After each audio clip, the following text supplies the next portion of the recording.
Hello, everyone, and welcome to a brand new episode of I don't really know if this even has a title, so who actually cares? Because today I am joined with frequent guest on this channel, Luke. You may recognize them. They Hello. appeared in our behemoth 5 hour long discussion about the entirety of Dragon Ball, which went up a little while ago.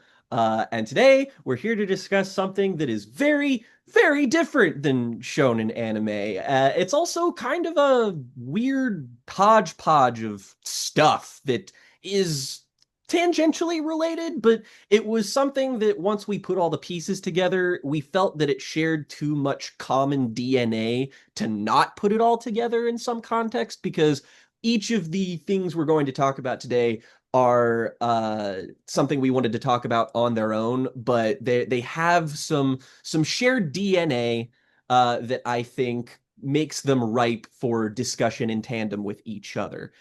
So today we're going to start off by talking about the newest part of what we're talking about, because we're going to talk about the music of artist Yeule, also known as Natch.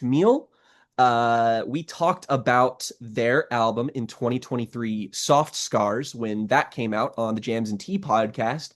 And I had mentioned that I was a really big fan of some of their music in the past. And now there is a new album out that they just put out like last week. Evangelic Girl is a Gun, the 2025 release.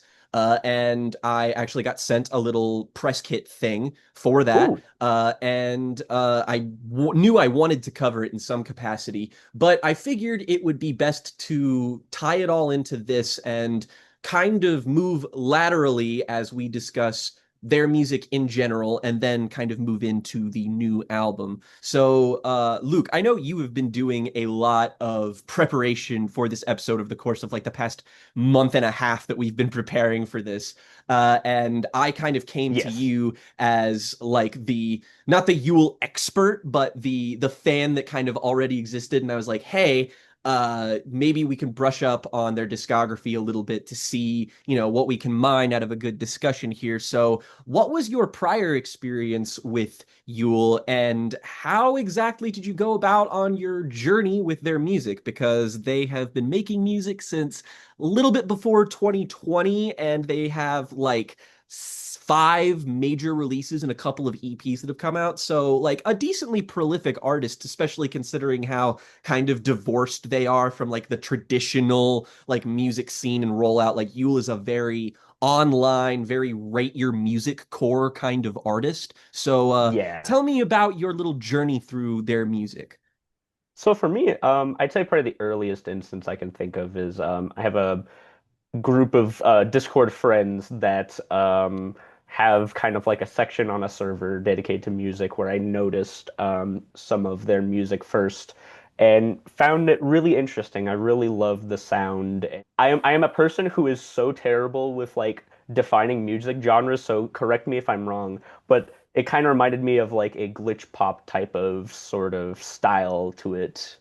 No, that's Um, that's around the same area. Like, one of the things about, like, I mean, the modern genre discussion is kind of a hodgepodge anyway, but like especially with artists like this, they tend to blend so many different kinds of kind of tertiary music genres together that it's difficult to describe them. I'd say that like glitch pop is definitely a big aspect of their music, ambient pop as well, some kind of dancey kind of acid house, chill wave, indie-tronica, synth pop, like just a whole lot of stuff that I feel like you can kind of trace the lineage of Yule with other very internet-based artists. I think of them in the same way that I think of somebody like Grimes, particularly like yeah. early Grimes, or even like somebody like Rina Sawayama is another person I can sort of That's see. another one that I've always kind of connected with Yule in a lot of ways, that sort of style. For me, it was a case of I think it was it was kind of two introductions really. One was a track in a soundtrack thing that we'll be talking about later on this podcast, but the other one was Soft Scars, which you mentioned earlier today, because that's for me my personal favorite album that they've done And for me, it's kind of a case of aspects of the genre in which they sort of live in, so to speak, that, like a lot of artists they can kind of mix together and like the sound can kind of be sort of like hard to differentiate. But there's something very specific about this artist style and some of the kind of more like I notice for me, you have the glitch pop aesthetic, but there's like elements of like these kind of almost operatic instrumentals that kind of seep through in some cases that make it really distinctive to me. Yeah, that was a big breakout album for them. It was like the singles were really popular and it was like a big, internet online like when it came out everybody was like really super like latching on to that one, that release. And it's easy to see why. That's a kind of an album that I feel like they'd gradually been building to over the course of like the previous sort of three, technically more two releases, but like it felt like a direction that they had been meaning to go in a while because where they start out, their music is a bit more, I guess, esoteric and kind of difficult to define. And it kind of feels like we're slowly watching an artist evolve by like having a more defined sound with basically each major release. There is like a Mhm. formlessness to something like their first album, Serotonin 2. And then once you get to Soft Scars, there's like the full on incorporation of like indie rock elements to their sound that give the sound a bit more of a bedrock for people that I think really allowed that album to be a great jumping off point because it was, it retains all of the appeal of their music, but it also provides people with something different and something a little bit easier and more accessible to just sort of understand. Like there's, guitar work on that album, for instance, is very like if you like dream pop or again, if you like artists like Grimes, you'll latch onto that pretty quickly. But my introduction to them Mhm. was a couple of years ago. I think a couple months before Soft Scars. Actually, well, probably maybe a year before Soft Scars, where I went and listened to Serotonin 2 just because it was on a list of albums that I was trying to like plow through because they had been like acclaimed and I hadn't gotten to them yet.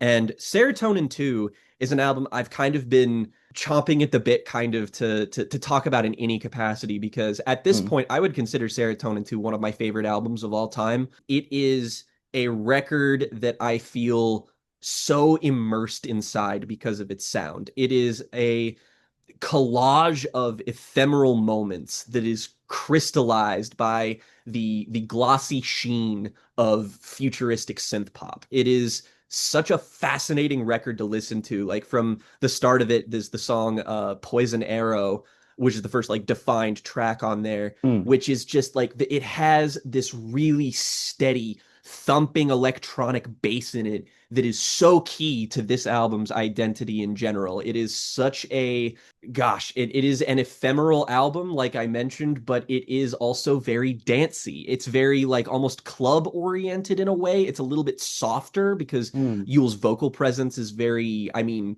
again, very soft. I'm trying to come up with a descriptor that's a little bit better. Delicate, I guess, would be an even better way of putting it.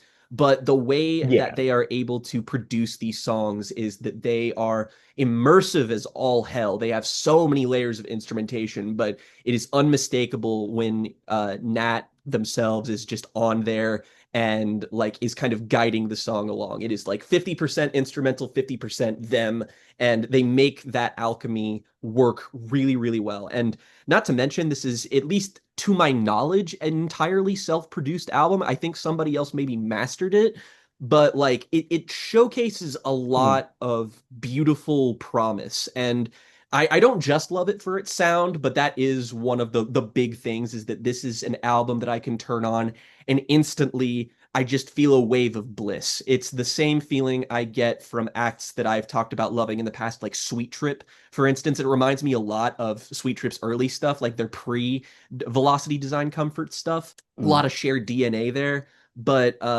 besides the sound and just finding it to be intoxicating and transportative and layered and just very pretty. There is a lot of interesting thematic legwork that Nat is going into that is very specific. It is a lot to do with gender, a lot to do with identity, a lot to do with interpersonal relationships.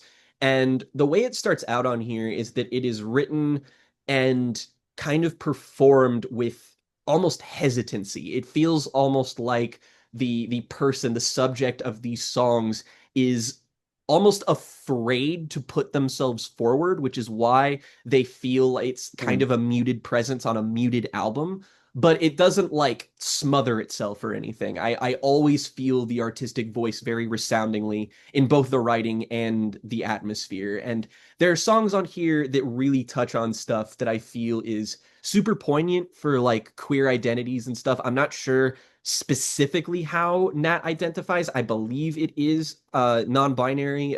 Feel free to correct me if I am wrong, anyone who knows this. Yeah.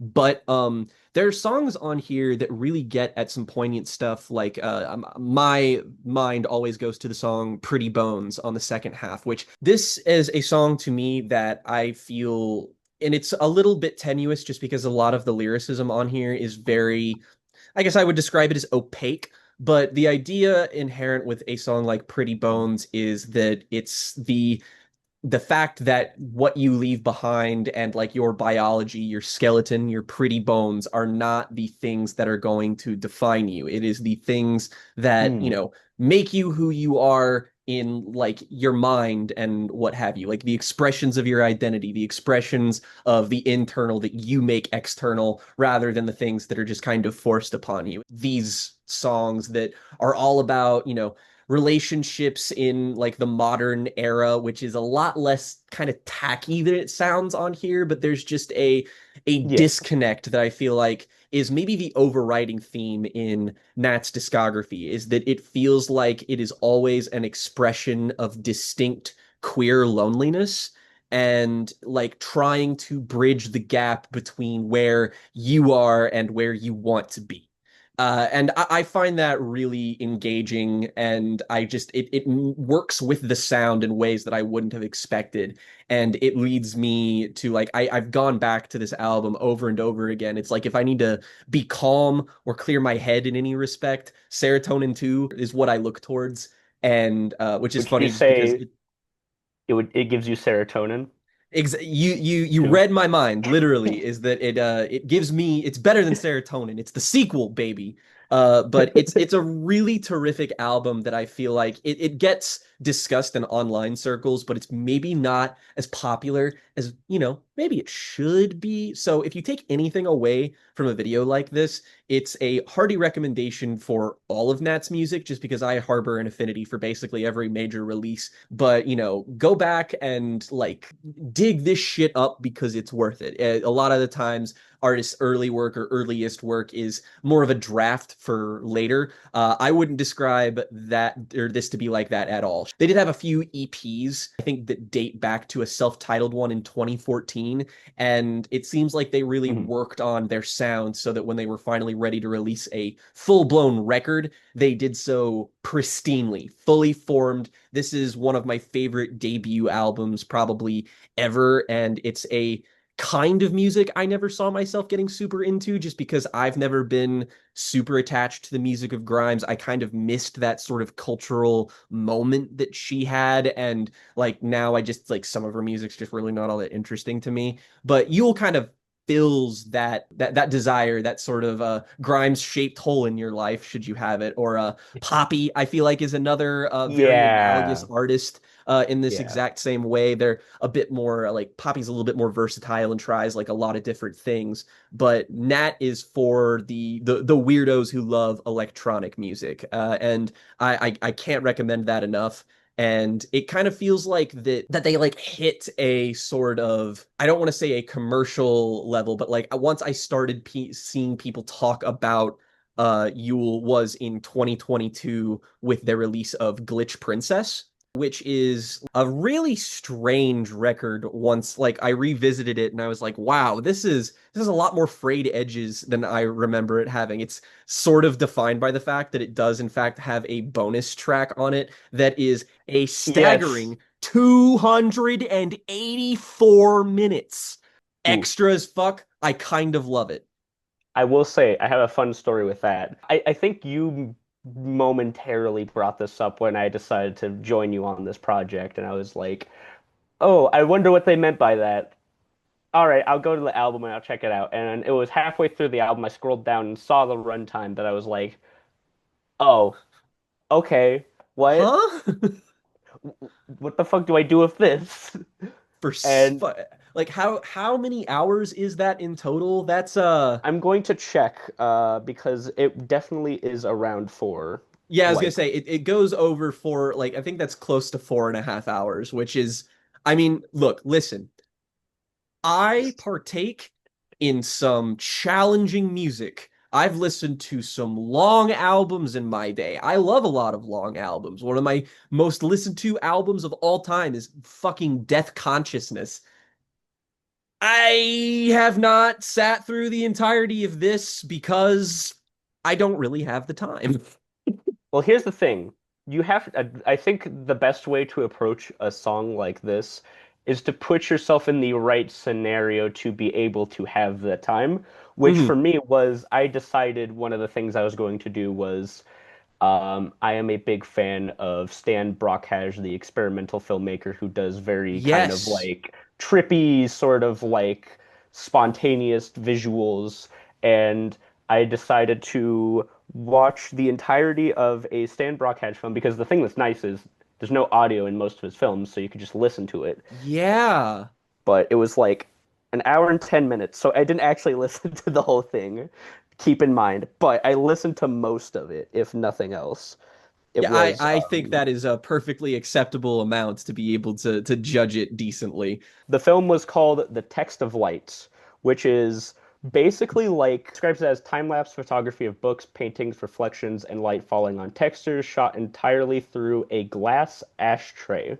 That's so specific and weird and exactly what I would expect from Stan Brakhage, frankly. Like Yeah. if you're not like a super film nerd, I can't imagine that's a name you'd be familiar with, but like and not that this is going to illuminate anyone else, but it's like I would imagine it is very adjacent to something like the Koyaanisqatsi series of movies, except I know those do have music in them, but like it's very like the editing and kind of rhythm of Brackage's stuff that sort of suits it to be soundtracked by something like this. So like how was that Yeah. experience exactly? That was a lovely experience. That made watching that film probably one of my favorite film experiences this year. Because also, the other thing that helped was it was like midnight that I was watching this and listening to this song. So I was kind of Hmm. like in the perfect, like, kind of cave-esque atmosphere to be experiencing this piece of music and this visual accompaniment.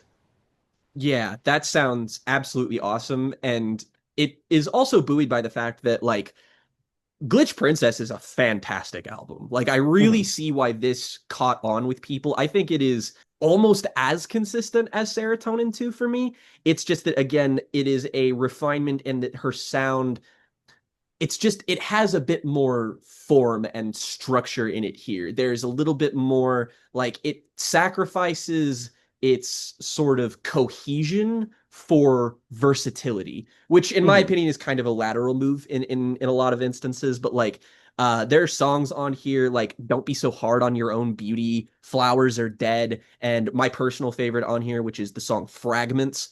There is a lot of stuff here that feels like the lyricism on Serotonin 2 felt like it was more informing emotions that already existed. And this is like actual creating stories, expressions, feelings. And it is very bizarre. Like I would describe Mhm. Yule's writing as very psychosexual and like odd, but not in the way that you would anticipate it. It is very uncanny. It is very robot adjacent if I'm being honest, Yeah, like it's not in a kitschy or gimmicky kind of way. It's just like, oh, this sounds like music that's being made by like it almost sounds like Vocaloid, but in a way that makes you feel yes. like it's not soulless exactly, but it takes a lot from that world. And I feel like Glitch Princess is kind of an expansion and sort of a laying the groundwork, the template of where they could go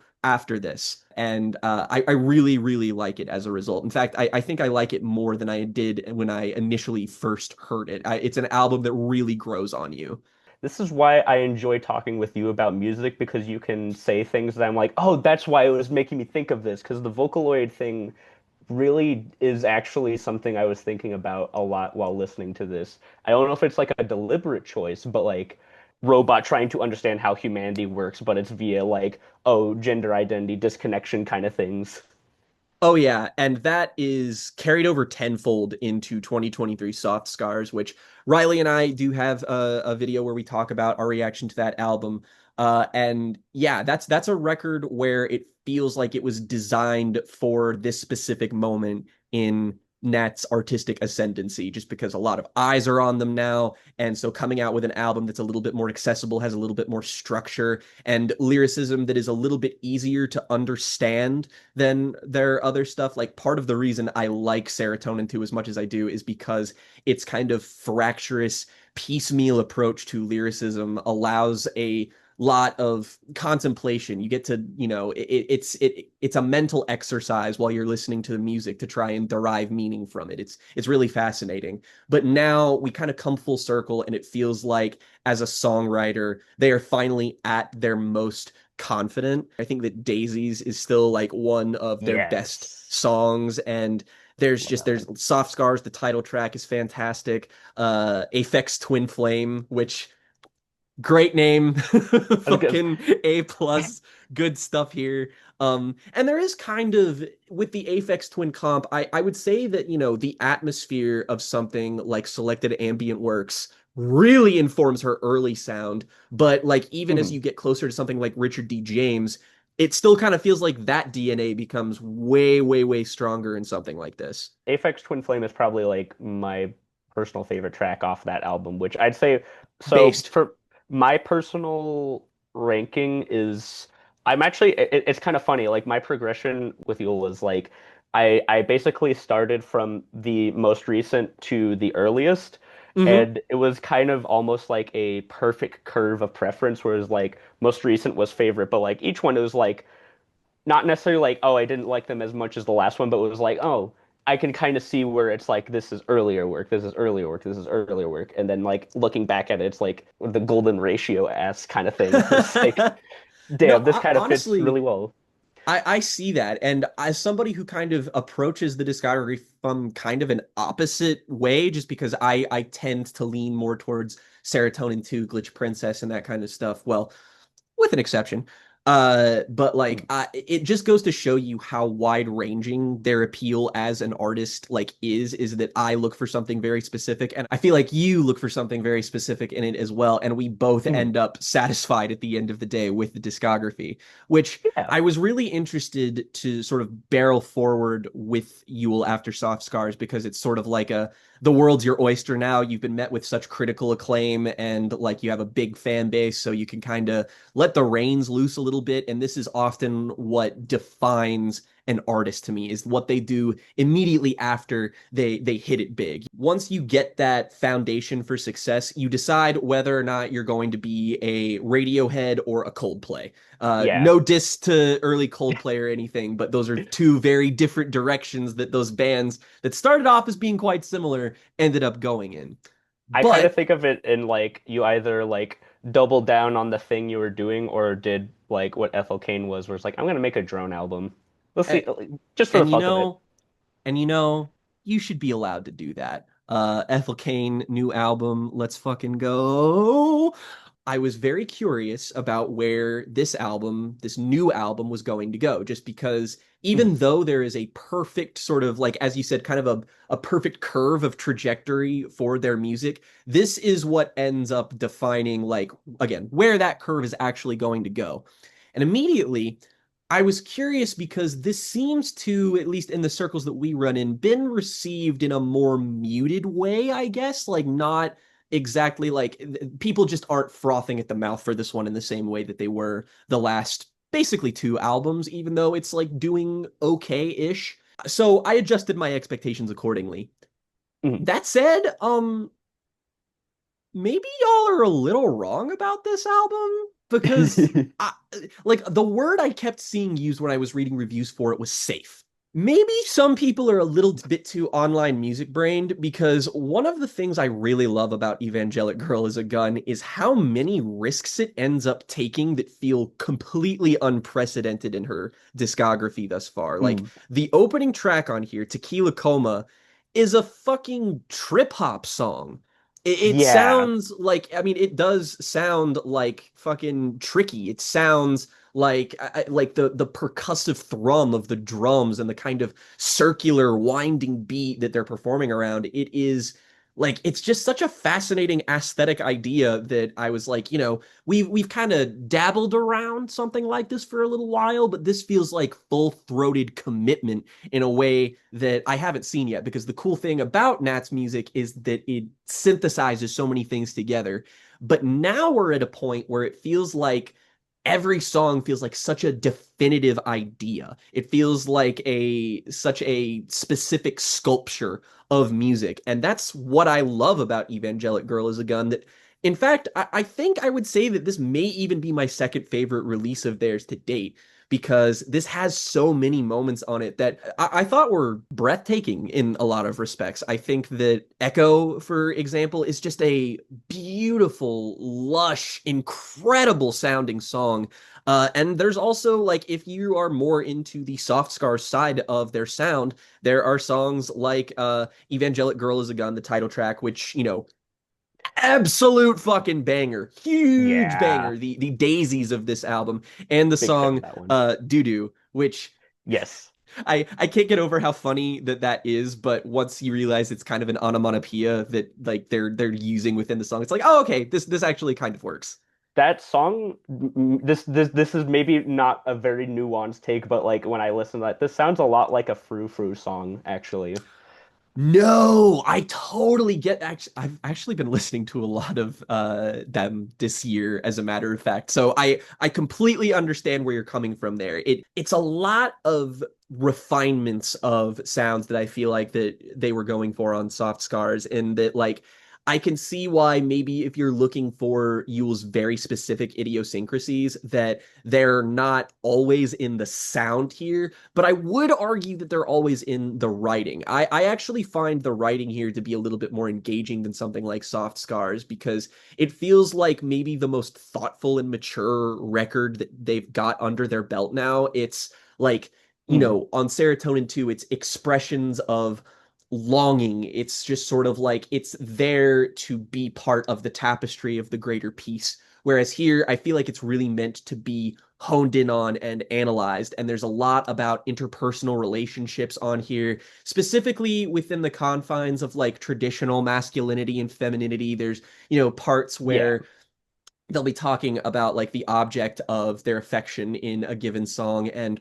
whatever is like there's always a barrier between the two, be it like societally, be it on like a more personal level. Like there's one song on here about the love interest basically being drafted and like going off to war, and I feel like you can read a lot of like double meanings into songs like this, and the whole Mm, album just has that kind of versatility. And in a stark contrast to Glitch Princess, this is actually a very short record. It's only yeah. goes a little bit over 30 minutes, and as such, I think it just sort of explores every idea it has until it reaches its logical endpoint and just kind of stops. And I think that that is a really good approach for pacing an album like this.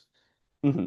Yeah, like it's concise in a lot of ways. I completely agree. You could almost argue that Serotonin 2 feels like one really long song that just evolves over the course of the album.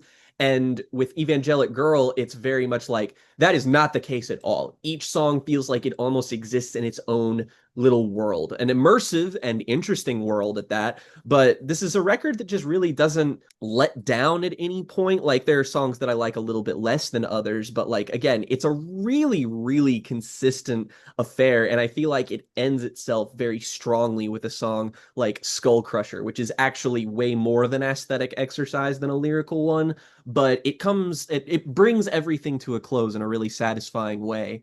And like the overview of just looking at Nat's discography, I would say that they're one of the most exciting voices in the sort of queer online music space right now just because nobody is really doing exactly this. I know we compared like Poppy and Grimes and stuff like that, but like Grimes hasn't really done anything interesting in a really long time, and Poppy is way more focused on the versatility of like rock and metal and alt rock and stuff, whereas Mm. that's more of a flavor that Nat deals in. They're way more electronically oriented, and that's kind of why I feel like I'm latching on to their stuff a little bit more than some of their comparable contemporaries. But it's still like this is a perfect kind of short and sweet discography of like something that I feel like each album will give you something new and fascinating and interesting to latch onto. Like, I feel like any given person will have a completely different favorite record, not because they're all comparable in quality, which they are, but because they feel like such a niche space in such a incredible and unique oeuvre, which is why it was really interesting last year when I turned on a little film and I began watching this film and I started to hear some sounds that I recognized, but not really. I was like, I've heard this chord progression before. What is that? And then the subtitle came up, Anthems for a 17-Year-Old Girl by Yeule begins playing. And I was like, Hmm. whoa, wait a minute. We're getting a cover of one of my favorite Broken Social Scene songs. We actually have an episode where we talk about a Broken Social Scene album. Go check that out if you want to hear my thoughts on that. But I didn't know that Yule, of all artists, was going to cover it. And what an exceptional cover it was. Like, I ended up listening to that and I was like, I need to add this movie's soundtrack to my library immediately. That movie, of course, being I Saw the TV Glow. We're not fake fans.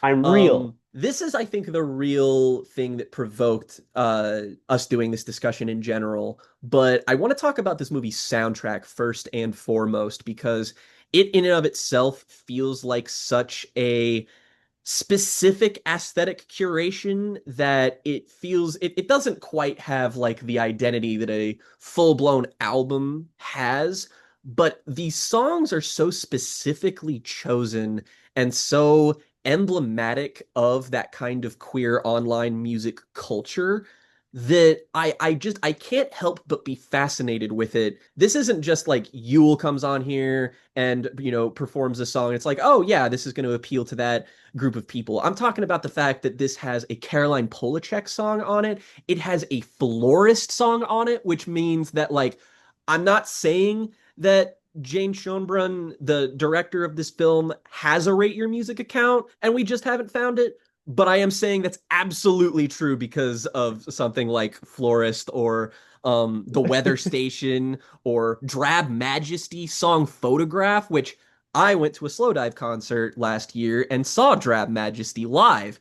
They're a great live act. They're kind of like a really shoegazy version of The Cure, I would describe. But I mean, there's Sloppy Jane featuring Phoebe Bridgers on the song Claw Machine, which is again, those are two artists that, you have a very specific association with them. But like this whole thing is just such a I guess like soundtracks these days, it kind of feels like they suit a purpose that's more non-diegetic than diegetic. And I don't even mean that in the respect of like, oh, the characters in a given movie can't hear the song. I mean that a lot of movie soundtracks these days, even soundtracks that I like, feel more like they're serving the people watching it than they're serving the movie.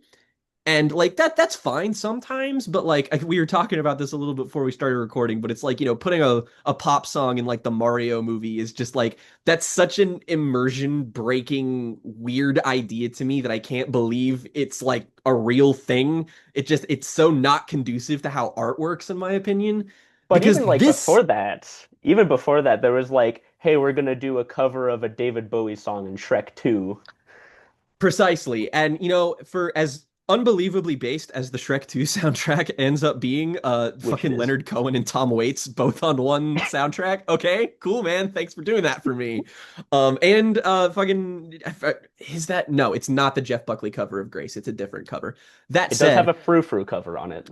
Yes, it does.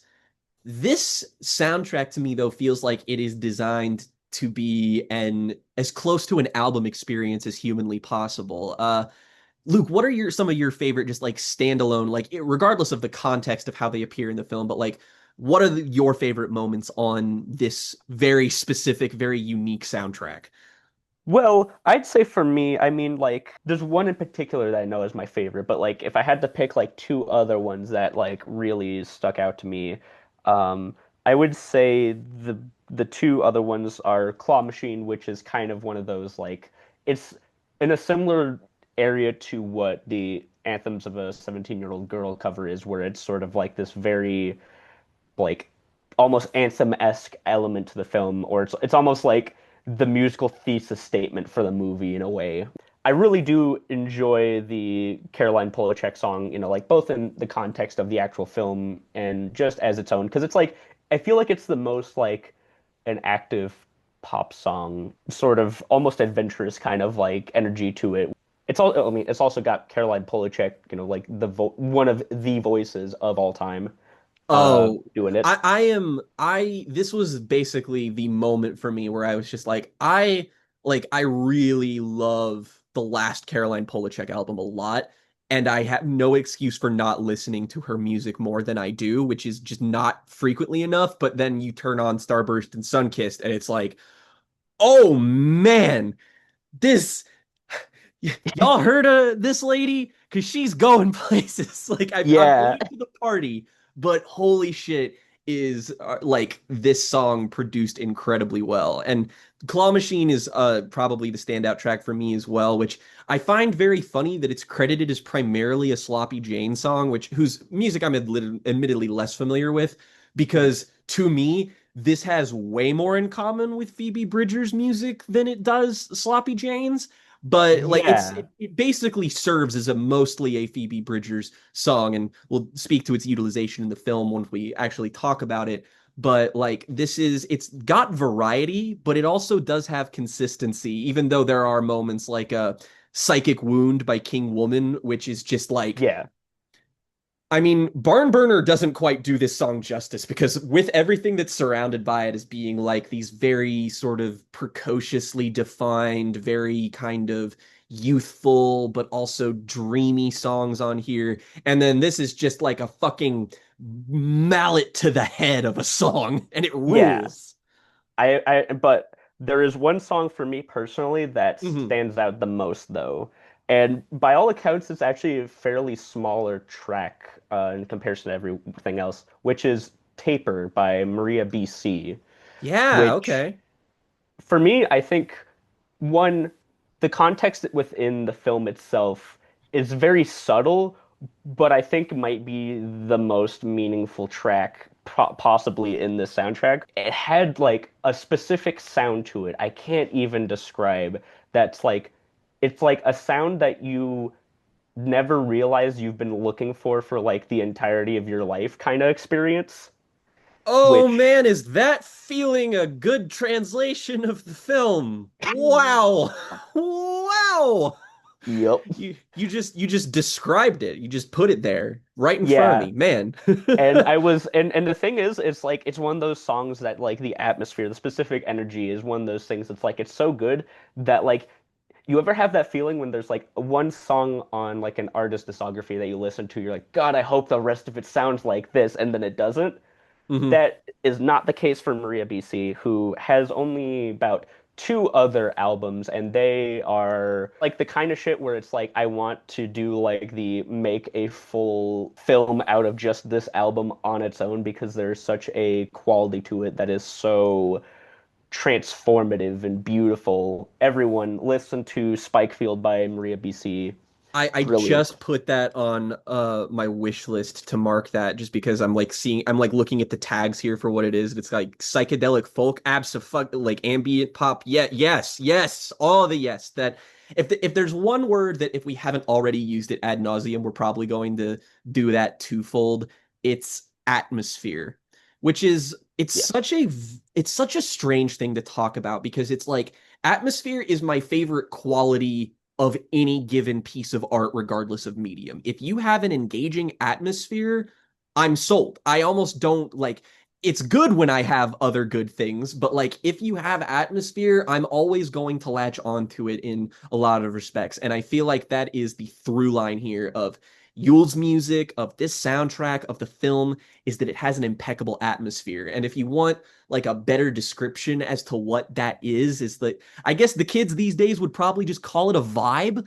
It's I define It's got an atmosphere aura. as it aura. That's another good way of putting it. It's that it is all of the aesthetic sensibilities of a piece of art and how they combine together to create something that makes you see it in a way that isn't just like this is a bunch of isolated components or a bunch of isolated songs. It's like atmosphere to me is the same thing as like direction. When we talk about directors in films, it's like I judge good direction by how everything feels like it's meant to be interpreted and how it's meant to be absorbed. How well is everything working together? Because, like, in a given scene, you could have really poor acting and really great cinematography. But Mhm. if all of these elements work together with a kind of synergy, to me, that's what creates atmosphere. And I find it in spades on basically everything we're talking about here today.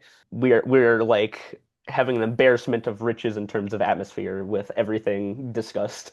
The older I get, the more I give a shit about vibes in general. And like, I'm sure that you could maybe argue that that makes me easy to please, even though I do consider myself at least a mildly discerning person. But like, it's not enough to just have atmosphere.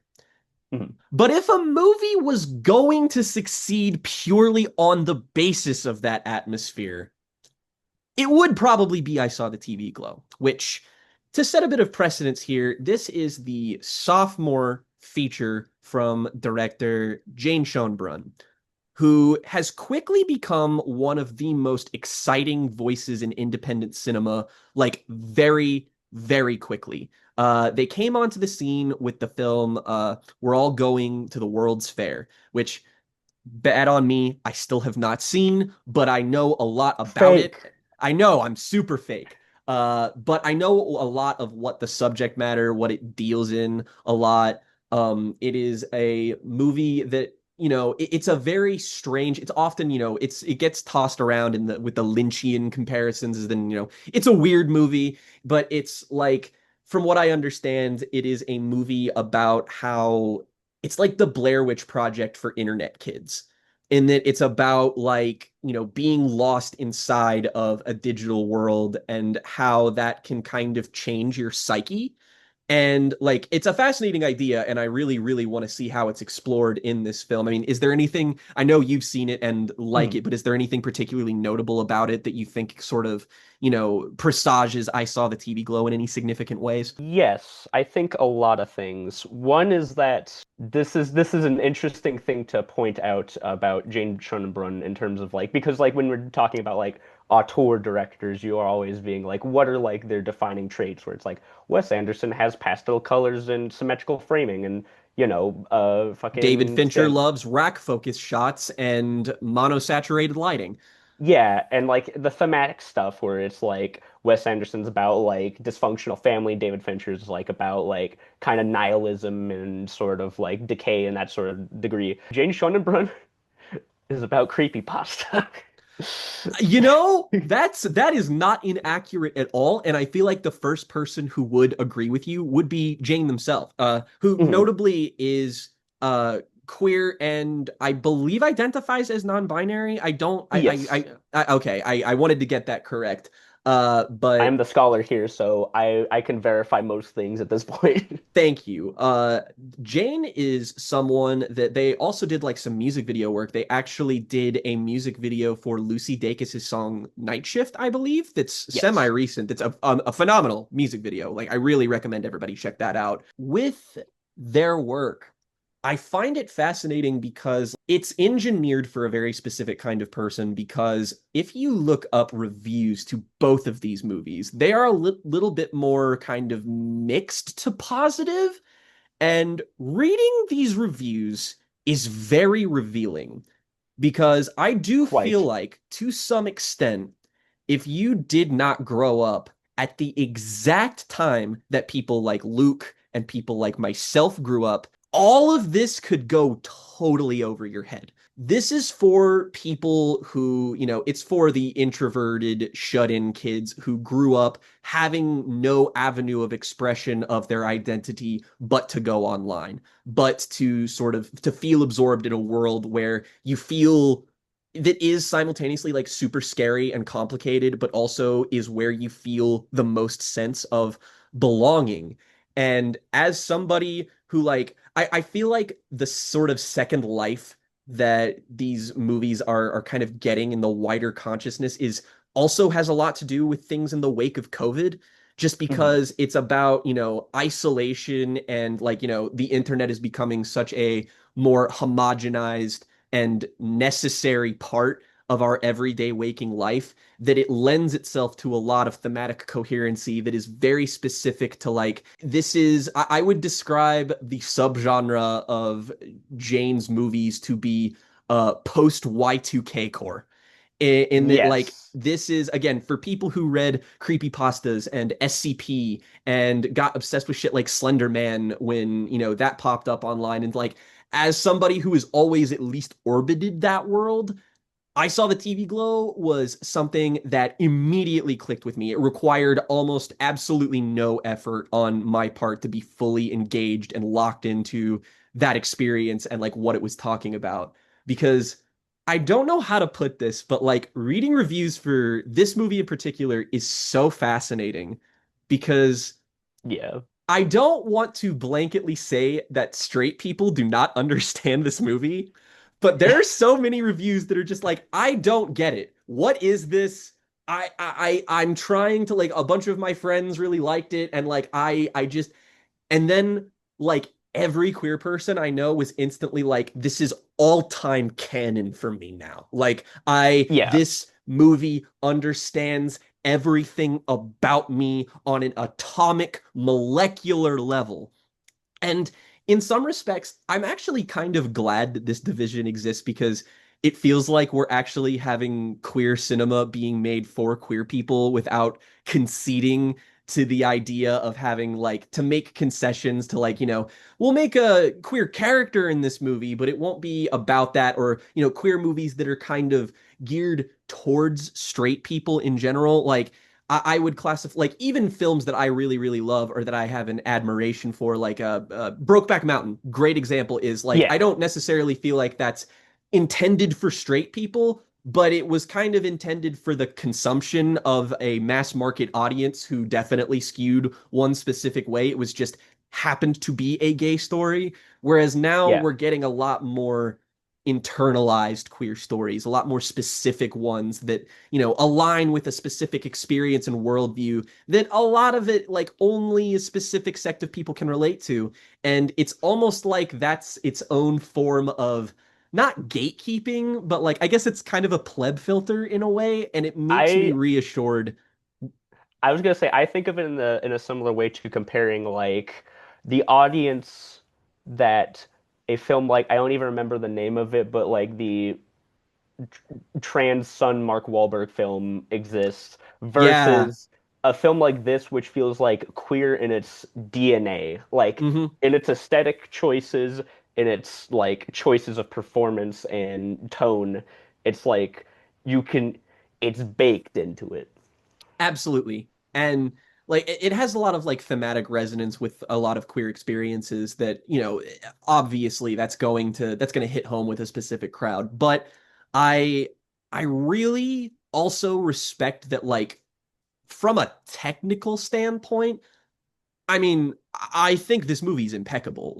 Just to Mhm. briefly go over the aesthetics of it, just because it's easier to talk about than some of the actual content of the movie, is that this is a film that I feel like it's understated, but at the same time, its style is so singular. There is Yes. no movie that looks, sounds, or is paced like maybe I could come up with some sort of a mood board of connecting very specific things to this movie. In fact, I said this in my initial review for the film after I saw it and wrote on Letterboxd, is that basically for years, I have been chasing the high of when I was 16 and I was in the media arts program at my high school. We were like already engaging in like film studies and like media studies and like video editing and like all this kind of stuff. That's when my cinephile phase began.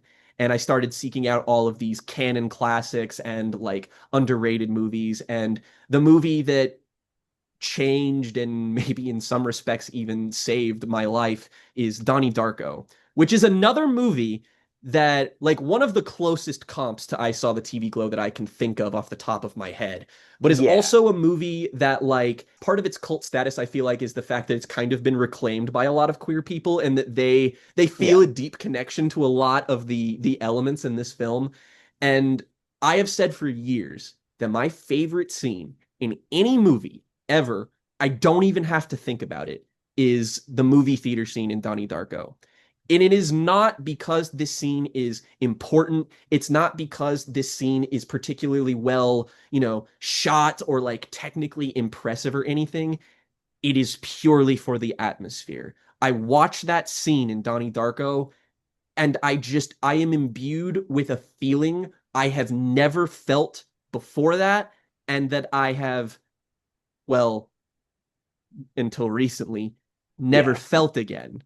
And I just remember like I stopped the movie at that point and I was just like I don't, and especially when you're 16 and you're still developing your taste and you're like, you're growing and you don't fully understand all these things, but it's like I accepted the mystery at that point where I was like, I love the fact that there are things that I don't fully understand because those are the things that feel magical and unknowable and serendipitous about art and all of this shit. And like I'll just sit there and watch that scene where Donnie and Gretchen watch Evil Dead, and then Frank the bunny man shows up and is like turns to Donnie, and the fucking Michael Andrews score is kind of blaring in the background. And it's like you could feasibly cut most of this scene from the movie. And yet, if you did, you kneecap the shit out of it. I do not have an Absolutely. attachment to that movie without that scene. And I Saw the TV Glow is James Schoenbrunn taking that scene, stretching it out over the course of its runtime, and that's the movie. It is the first movie I have seen that was able to replicate that feeling. And again, this may sound like vague emotional gobbledygook, but as two people who, we've literally studied film. I have a degree in Yeah. filmmaking. Same. So do you. We have been engaging in the art of filmmaking since we were fucking little baboos. And I do Mhm. think it really means something when, out of the thousands of films that I've seen at this point, I can still not fully articulate why something is meaningful to me. And I can only isolate where it's happened twice. Like maybe I literally just lack the critical faculties to even describe what it is. But to steer away from the more vague shit, if you had to give an overview of I Saw the TV Glow, how would you describe it to somebody who hadn't seen it? That's a great question. I would describe the movie as like a Trojan horse, right? The Trojan horse being like, oh, it's kind of like this nostalgic kind of ode to media that you grew up with as a child that like really means something to you and you shared memories with important friends. That's, also kind of a horror movie, quote unquote. But what it really is, it is a not a request, it is a demand for you to not let life be just through the lens of stories that you care about and actually let those stories motivate you to do things to better your own life. And it is also scarier than any horror movie you could imagine. Oh man, like I understand to some extent if you walk away from a movie like this being like, what are you talking about? That wasn't scary at all. And then I think about scenes like I'll go over what the plot of this movie is, generally speaking. We can kind of, take steps from there. But basically, this is a movie that is about, its main character played by Justice Smith, Owen.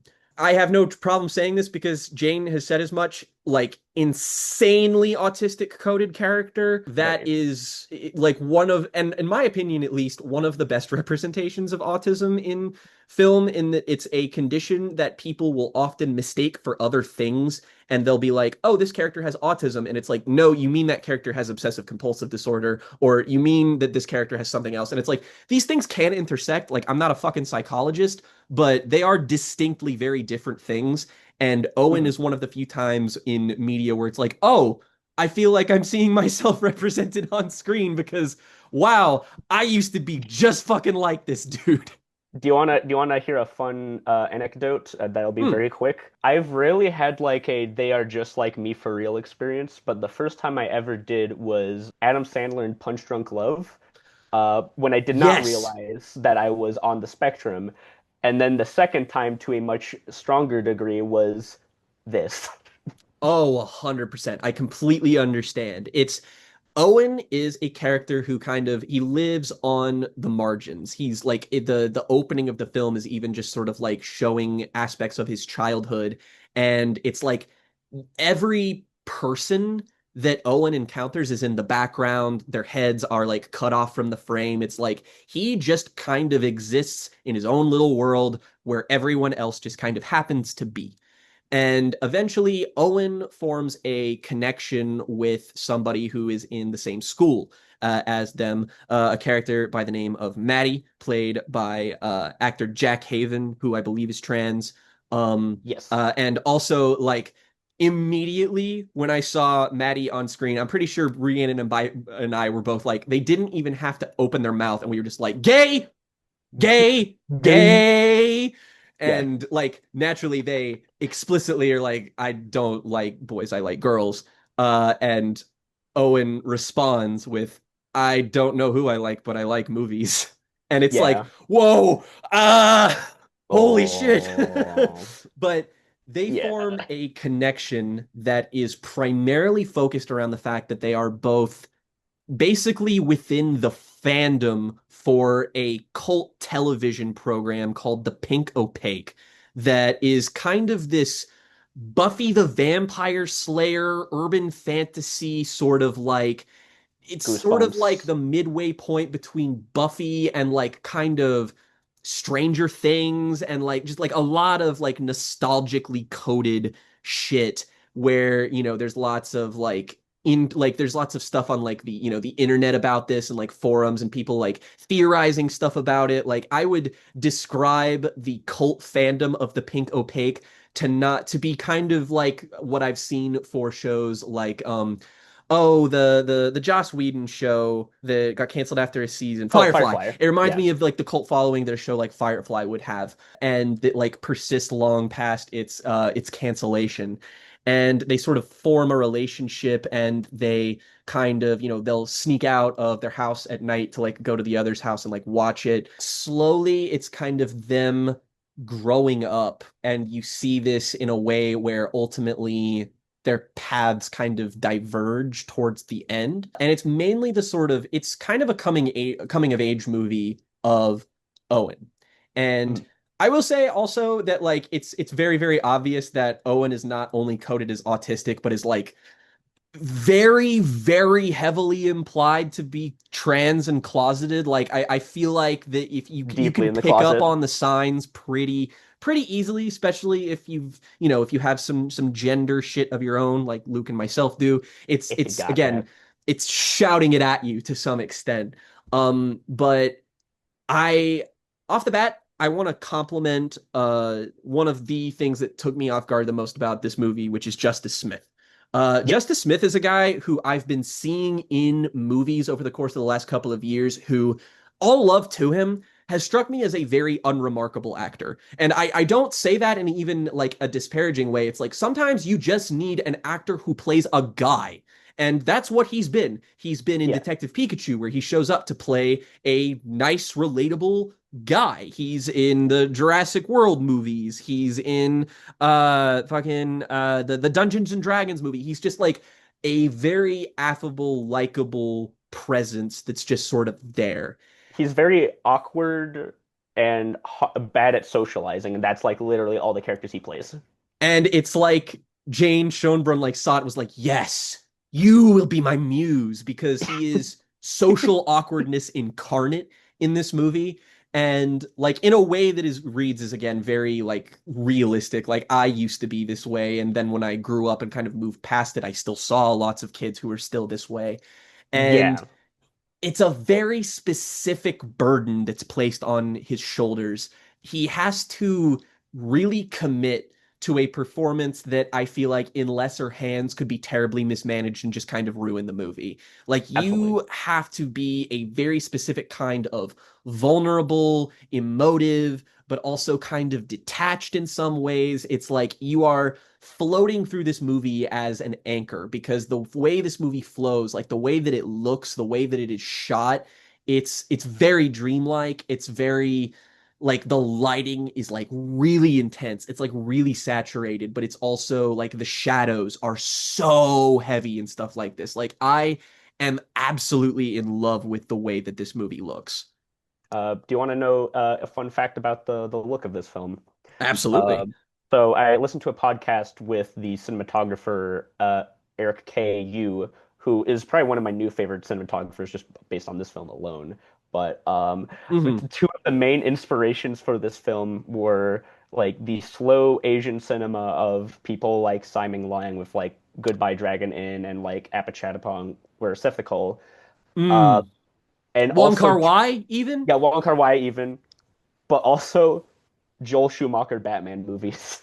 Oh yeah, that's another aspect that I love about it is that like it is a beautiful looking movie and it takes from all of these like very like acclaimed, esteemed sort of visual aesthetic auteurs, but it is also there is a chintziness and a kind of super 90s-y vibe that this has that makes you feel like I mean, it made me like reminisce about what it was like when I was like a little kid and I, watched a bunch of VHSs in my grandparents' basement that was like super dark and like it Yeah, just calls to mind a lot of memories that it doesn't necessarily look the way that it looked in actuality, but this movie looks the way that you imagine your past to look like when you recall it.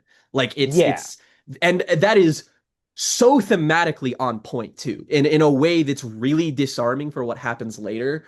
But like Mhm. there's a lot of this movie that like there's a lot of implications to the point where like the presence of adults in this movie is so distant. Like it's almost like how in like Charlie Brown media, like they'll Yeah, never show like the adults and they're always like womp womp womp womp. Like that's adults in this movie to some extent. They are always in fact, they're almost like they're most felt within the narrative when they become a threat. yeah. Most notably, I believe Justice Oh, Smith's stepfather in this film is played by none other than, yeah, yeah. Fred Durst himself, the Mr. icon, Chocolate the legend. Starfish. Mr. Chocolate Chocolate Starfish! Starfish. Who Which, plays kind of an oh abusive my piece of God. shit, which but like it's always again there's so much of this stuff that where like the movie is just about what you don't see as much as what you do see in Mhm. that like the looming sort of threat of both the future and like just like a lot of other things that feel so rooted in a kind of specific nostalgia, I guess, that like you understand, you recognize, but at some point it feels like it can kind of hold you hostage in like all of these things on the margins just sort of creep inward and then suddenly you find yourself surrounded on all sides. And that's kind of where the horror in this often comes from. I think this weaponizes nostalgia in a very specific way because it's not just like, oh, we have these 90s and kind of early 2000s aesthetics just for the sake of because we really like them and, because like we'll have people who'll be like, that's a Fruitopia vending machine. It's it's because it understands why nostalgia has the effect on us that it does, which is the realization that time is going by and that we are getting older and the horror inherent in that. And that's like a really potent thing just because I feel like a lot of modern queer identity is so rooted in the fact that we have to constantly seek out things that soothe and comfort us because of the inherent scariness of the world. I mean, it's just like, I mean, pay attention to any week on the news. There has not been a good week for queer people in like, since gay marriage fucking was made legal. And even that might Yeah. get rolled back now. It's cool. It's awesome. I love it. I'm not mortally terrified of the future. But what it is that like it's all about the fact that we have to recede into ourselves to some degree in order to cope, in order to just kind of survive, and how like that is a completely valid thing to do, but also it's dangerous because it can consume you, and it can consume you in a way that like sands off the edges of your identity. Hmm. That is more about what I think the final third of the film is about. But one of the reasons I latched onto this so strongly is the relationship at the core of this movie between Owen and Maddie, in that once they start like talking about the pink opaque, and once they go into each other's houses and they'll talk about like the characters, they'll talk about theories that they have and stuff, and it's like, oh man, I remember doing this. And it's like Yeah. I feel like everybody on the internet who does shit like us, or who like, people who make content on YouTube, for instance, or just like are pursuing artistic endeavors, we all have those memories about those late night sleepovers where we end up talking about shit that we find cool, and that's how we bond with people. And it's like, again, frequently these people are autistic or queer, and they have to actively hide these things from people because their enthusiasm is so often seen as repellent by society at large. And Hmm. you can take extra steps to be a more well-rounded, well-realized, and like cognizant person that's like, no, you don't have to spout off your hyperfixation to literally every single person you meet. But we Yeah. can't also live in a world where we encourage people to shut the fuck up about everything that they love all the time, because Yeah. that's just going to make like that's not a recipe for growth. That's not a recipe for finding self-betterment or anything. But like that's Yeah. so many of my childhood memories, like just sort of staying up late with other people in, dingy little basements and talking about shit, or like making our own movies or short films and stuff. Like I thought about what it was like to be in high school, and my friend and I were at a sleepover, and impromptu we are just like, what if we made two horror short films? And we just did it, and then we put them on our like little YouTube channel and shit. And it's like it's such a specific experience that Schönbrunn clearly understands, and at least to some extent has taken like part in, as somebody who's definitely a little bit older than the two of us, but still was around for this and was, cognizant for all of this stuff in a way that still feels like a Yeah. lot of the stuff here was a little bit before my time specifically, but on a spiritual level, like as somebody who Yeah. grew up watching shows that are like, Smallville and shit, that like I would say, or Charmed, that are like a stone's throw away from what we see in the pink opaque. It's immediately like, oh, this person understands like how we have to use these things to communicate and connect with people, because what else is a 12 to 13 to 14-year-old going to do? Like that's Yeah. something that What other I've options are there? yeah, that's something that I've relied on, and like, not to get too like super like self-absorbed about it, but like that's something that I try to reflect in things like my writing. When I'm writing something like Those Who Dwell in the Dark, which is a bunch of characters who are all in high school and all kind of, orbit characters like Owen and Maddie, and they will constantly talk about what else but the media that they consume. They'll talk about the Hmm. music that they listen to, the movies that they watch, because that's how I found my friends. Those conversations were conversations that I had with real flesh and blood human beings, because we didn't know how else to do that. It just wasn't like we had to use these things as ciphers for ourselves. And it's beautiful, and it lets you form really intimate connections with people and with art that can, do a lot for you. But it Yeah. also can make you obsessed. It can make you regress. It can make you juvenile. It can hold you back, which that's kind of what the second half of the movie that tends to lose a lot of the people who like don't get this movie. Like they kind of are on board Yeah. for a little while, and then they're like, but what's going on here? And I'm like, If you don't get it, you don't get it. And that's fine. Like, this is Do a specific movie yeah. made for specific people. Do you mind if I make a very, very not particularly nuanced reading for the people who do not understand what the second half of this movie Go is? for it. Go for it. Straight people, Um, we're making fun of you. It's Pride it, Month. We're allowed. you deserve to be made fun of, but anyways, it's the Matrix, but Neo didn't take the pill. Oh, wow. Yeah. Yeah. Honestly, I don't even, I feel like that does this perfect justice, trans reading and all, because what happens in the second half of this movie is that Maddie disappears from the narrative, basically, and Owen is kind of left by himself, and he gets older and eventually does like become a fully fledged adult by the end of this movie. And okay, so there is no way to talk about this movie or to talk about the final part of this without getting a little messy and emotional. So we're gonna Yeah, go there. And so, content warning, I guess. I'll just start off by saying this. It's been a long time since a movie has made me like violently, violently sob. I truly yeah, I can't remember the last time it was such a persistent like I'm an emotional motherfucker. I'm bipolar. I get emotional when watching lots of movies. But when Owen has a panic attack at the end of this movie and is literally like at his like workplace, which looks alarmingly like the inside of like a Freddy Fazbear's diner, like it's like I feel like that's not an yeah, accident. He's working there and just kind of has a breakdown and like is begging people to help him because he doesn't like there's no way to verbalize what's going on inside him other than to like scream and be like, I'm in pain. Why the fuck doesn't anyone see it?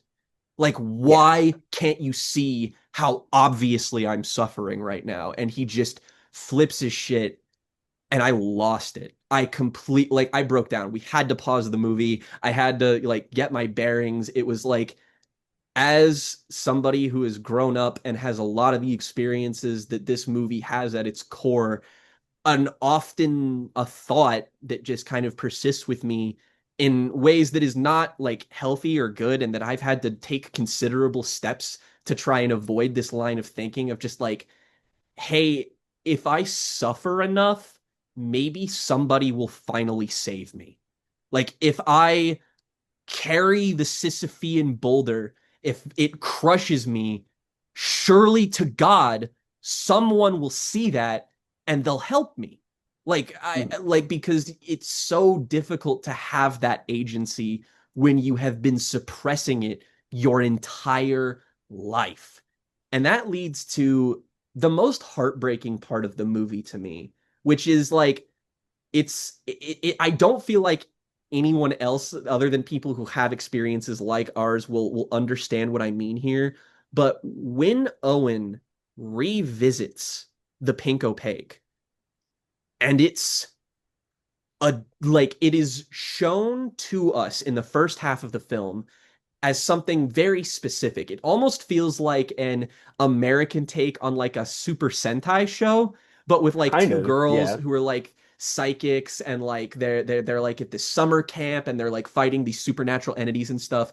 And it's like the show in the first half, like I want to watch that show. That kind of looks cool. I'm interested in that yes, kind of stuff. Like Jen and I were just talking about this stuff on an episode we released today, as a matter of fact, where we were talking about all of the like urban fantasy shit from our youth that we've glommed onto so tightly. And then when Owen is an adult and rewatches The Pink Opaque, it looks completely different. In fact, it looks bad. Like it looks like it's a like the acting is much worse. Like the writing is clearly worse. It doesn't look as good. The monsters look like jokes. And it's like at that exact moment, the whole movie was like askew and then just clicked into place for me as like this is, what they saw before. That is how your child self views things that are important to you. And then you get older, you get disillusioned, and you're like, this was something that wasn't what I made it out to be. This is something completely different. And it's like it's a really heartbreaking notion just because it's like these things are so important to so many people, and having to revisit them as an adult, like we've all had that experience of revisiting something that was like pivotal to our development, that we're either like, this just doesn't hit the same anymore, or this like legitimately actually sucks. And Yeah. it's like it sucks because, you know, you want things to stay good forever. You don't want to admit to yourself that as you age, you are at a distance from your youth, which is supposed to be the best, most exciting time in your life. That's what everybody tells you. And like I find a real kinship with just like growing out of that kind of stuff. But also like I can't, there are some things that I've internalized from childhood where I'm just like I'm kind of afraid to revisit them now in the fear that I will get pink opaqued, you know? Like Yeah. I don't want to Yeah. revisit something and be like, "Oh, this is kind of like trash." Like I made up a better version of this in my head that I talked about with my friends. There's an element to this film that I feel is deeply important to the effect that it has, which is the willingness to show cringe, if to for lack of a better word. Because the thing is, it's like when we see the pink opaque, it is still kind of in like even when it's in this sort of idealized like version of itself, there is still like the 90s cheese that kind of comes across in like the clip from the first episode that they watch where like it's like they're talking about like, oh, it sucks that like the like ice cream melts so quickly during the summer, and the guy next to him says definition of, where it's like Yeah, like, and intrinsically silly. I like that Schönbrunn kind of goes out of their way to kind of like, even through rose-tinted glasses, we're still seeing a show that could feasibly exist at this point in time. Like again, very big Buffy the Vampire Slayer vibes in the sense that like you go back and revisit that show and it's like the writing in this show, like 80% of it holds the fuck up. And then 20% of it, you're like, oh, that good, sweet 90s Um, cringe. And, yeah. I feel like us two specifically can speak on the fact that, like, I've kind of grown to despise the term cringe Yes. because it's kind of just become a replacement synonym for, I guess, what's the word authenticity, or just like being genuine. Which is important here because I think a good portion of this film is really significant in that like the Pink Opaque is one of those things where it's like it surfaces as like literally a TV show in the context of a story, but it also is like, it's an allegory for like more than just a TV show, right? And I Oh, think yeah. having it be a sort of cheesy 90s pulp genre TV show is really important because I think an experience for when you're queer and autistic is that you are, because of the way you've been raised, you are embarrassed for the things you care and love deeply. And that is why, like, there are a lot of people who I have seen who review this movie as like, it's not that deep, it's just a TV show. When it's like, no, the whole point is that this thing you care about maybe does feel embarrassing to care about because everyone has something that they're like care about deeply but are probably embarrassed to like admit it, whether it be like, oh, I like this piece of media, to this is who I am, I'm Hmm. embarrassed of myself, which Exactly. is why that ending sequence, the very final scene, Hmm. kills me.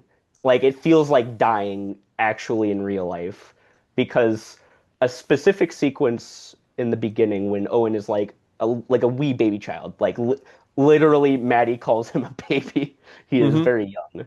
Um, he's trying to understand what the pink opaque is, trying to understand like the mythology because it's like very like silly 90s mythology that's like very all over the place. And he doesn't understand. He's like, I'm sorry about that. And, Maddie's like, you don't have to apologize for that. We understand what that significance actually means in the final moment when Owen is apologizing to everyone for that breakdown, which in between this, Owen realize has kind of like what I would describe as like for lack of a more general term, the egg crack moment, right? Where it's Hmm. like, I have confirmed what I have known for all this time is within me when he does opening up the chest, seeing the kind of TV static within, and it's like, hey, it is undeniable who you are now. You still got to walk out there and you still got to face everyone despite knowing what everything is. That specific moment is why like having it be about a silly TV show, having it be about like these things that maybe it's like not even that this isn't important things, right? But it is.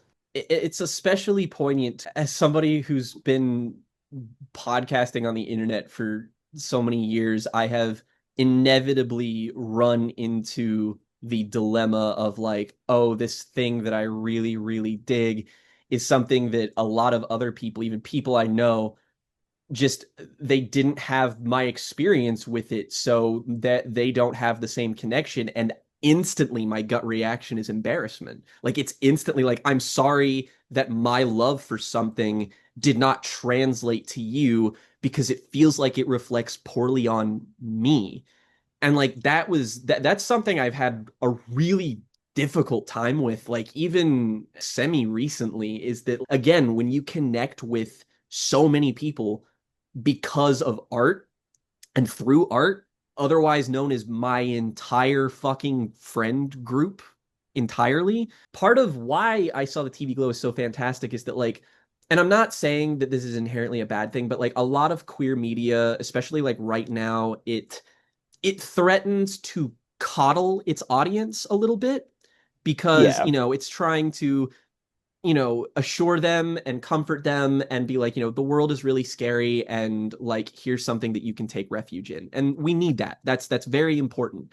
But at the Mhm. same time, this is a movie about how it's like, hey, that's good in moderation. You can't let that consume you. You have to go forward, which is why that moment of Owen's kind of realization and subsequently I mean, the fucking devastating one of the final shots, the there is still time, which like Yeah.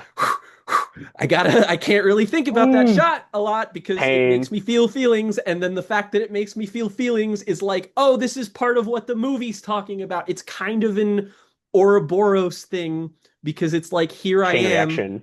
on the internet with one of my friends talking about how this piece of art means so much to us. And it's like, oh, Yeah. fuck, god damn it. Like, it is to some extent, I do feel like, we joked about like this being so entrenched in the queer experience, but it's also like, even if you aren't queer and if you spent a lot of time online, we kind of mentioned this like in videos we've done in the past, and that like I do kind of feel like a universal internet autistic experience is that we learn about things and become fascinated by them by not consuming them, but by tertiary means. Like I remember Mhm. being obsessed with things like really specific hyperfixations in grade school I had of like I learned about the Amityville hauntings and then I looked up the Yeah. movie and I was like, oh, this is based on like a real thing. And then I saw that there was like a franchise full of like 14 movies and I would read about them endlessly. I'd never seen them. Like it took me years until I watched those movies. Like the fucking, Yeah. like I hadn't played a single Kingdom Hearts game, but I could tell you the plot to like the first four games like up until I played like Kingdom Hearts Birth by Sleep. Like there are so many things that I absorbed and to some extent still do. Like there is such a culture online about people translating the lore of something into something else. Like for fuck's sake, I've spent like the last 2 weeks of my life absorbing lore media about Warhammer 40K.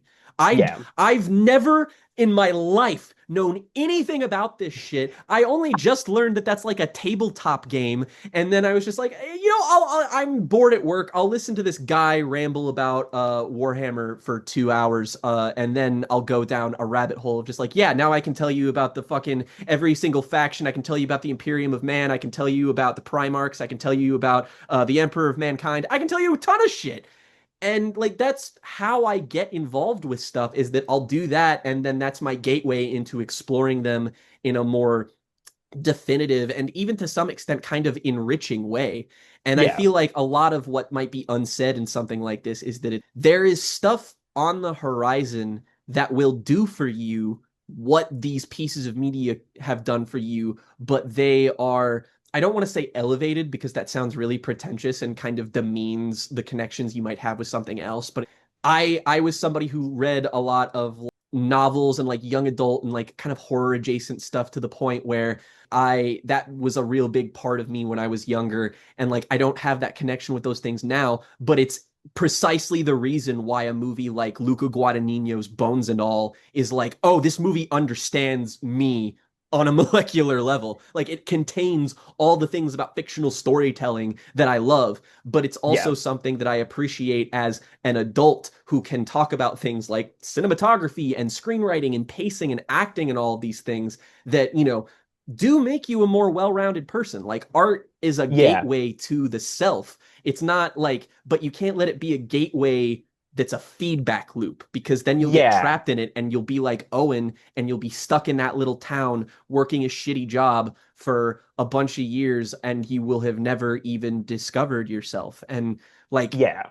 as somebody who like this YouTube channel's biggest foundation was the fact that I had all of my internet friends. I have you, I have Riley, I have Morgan, I have all of these people that we all kind of came together because of COVID, because Yeah. we were all just like, hey, we can just like hang out now. And what if we started a YouTube show together where we talk about the things that we like?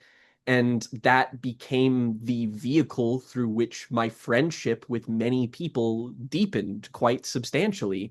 And, Mhm. as I'm here and as like, things like the Jams and Tea podcast has kind of run its course at this point, and it's really difficult for me to not like look back on that with a sense of nostalgia, even though it's been like a fucking year. And Yeah. it's still like it's because I connected with these people strongly. Like, I mean, I sure discovered a whole lot of art that meant a whole lot to me, but at the end of the day, it was an excuse to get on Zoom with my friends and have a good time and talk about stuff like I'm doing right now. And I think of it like those experiences and like those moments that you have with other people talking about like the art that you care about. I feel like that's like the equivalent of the Maddie drawing the ghost tattoo on Owen, where it's like Hmm. it may not seem like it when you read it on paper, but like that's an intimacy that people have given you that it's through an art and other media, but it's still like I've given you a piece of myself through this. It's a bit of a sidestep, but there's a YouTuber who I really love goes by the name of FD Signifier, makes a lot of really great political and hip hop content. Everyone should watch him. He has a Ooh. 4 hour long video about the Kendrick and Drake beef that is basically the Lord of the Rings of video essays, and it's terrific. There was something he said after he released that video and was kind of talking about it in another kind of follow up to it. And he's like, there's a lot of Drake fans who will look at people for connecting with Kendrick's music and will like write them off as cringe. He's like, I feel so sorry for someone if they tell me that an album has never changed their life. Like he's like, I Yeah. legitimately feel so awful for you because that's a wonderful feeling. And that's a feeling that people get from an artist like Kendrick Lamar, for instance. And I'm like, I like that I feel like has so much weight as someone's life who has totally been changed by Kendrick Lamar. If I didn't listen to Pimp Yeah. a Butterfly in high school, I would not be on this show right now. I might not have Luke as a friend because I wouldn't have gotten into music and I wouldn't have met people like Riley. And it's like those things are just like, again, it's about moderation. And I really respect Jane for putting this to the forefront of a very, very personal exploration of identity and loneliness, but also is willing to couch a tough lesson. Like there is a bit of tough Yes. love to the theme of I Saw the TV Glow, which is, I mean, it is ostensibly a very, very kind, very, very emphatic declaration of, hey, don't forget to touch grass. Like it's Literally, it's it's touch grass. it's not mean about it though. It's not like go No. fucking touch grass, you loser. Yeah. Evangelion. but like it is something that knows exactly what a lot of people need to hear. And I feel like in the wake of so many people's existence being more entrenched in the internet age, like I Saw the TV Glow is primed to be a modern cult classic that people are going to come back to and be like, "Oh, Mm, like, in the way that people misunderstand movies like Donnie Darko, in the way that it's just like, oh, yeah, nobody saw that movie, but it became one of like the highest selling home video releases when it came out because yeah. people like, nah, this has got something. And this is sort of destined for that kind of cult status. And I love that we're getting that because the saturation of movies and again that forward inescapable thrust of time that is so fucking scary and that is scarier every year we are alive, it threatens to, I guess, smush together a lot of media in a really homogenous way that feels like it does it a disservice. It's like that's why at the end of the day I do things like, talk with you about stuff online, both because I guess my love language is podcasting. Well, Oops. And because it's like it's just it's so easy to be lost in the minutia of everything, and I want to be able to slow down and take time and evaluate things and appreciate them for the level of effort and construction and blood, sweat, and tears that are put into stuff like this. Because I mean, you don't need to be a film student to watch something like I Saw the TV Glow and be like, yeah, the people making this, maybe you don't fuck with it, but like there is so much love in this movie. There is so much intimacy. There is so much passion, and it bleeds out of the frame. It is so blindingly sincere in a world that is increasingly more hostile to the concept of sincerity with each passing day, where yeah. everything feels like it's being consumed by doomery nihilism. And it's like the concept of having hope or happiness feels like naive and weird. And it's like, no, no, no, no. We need to stop and we need to find these things when we have them because they are valuable.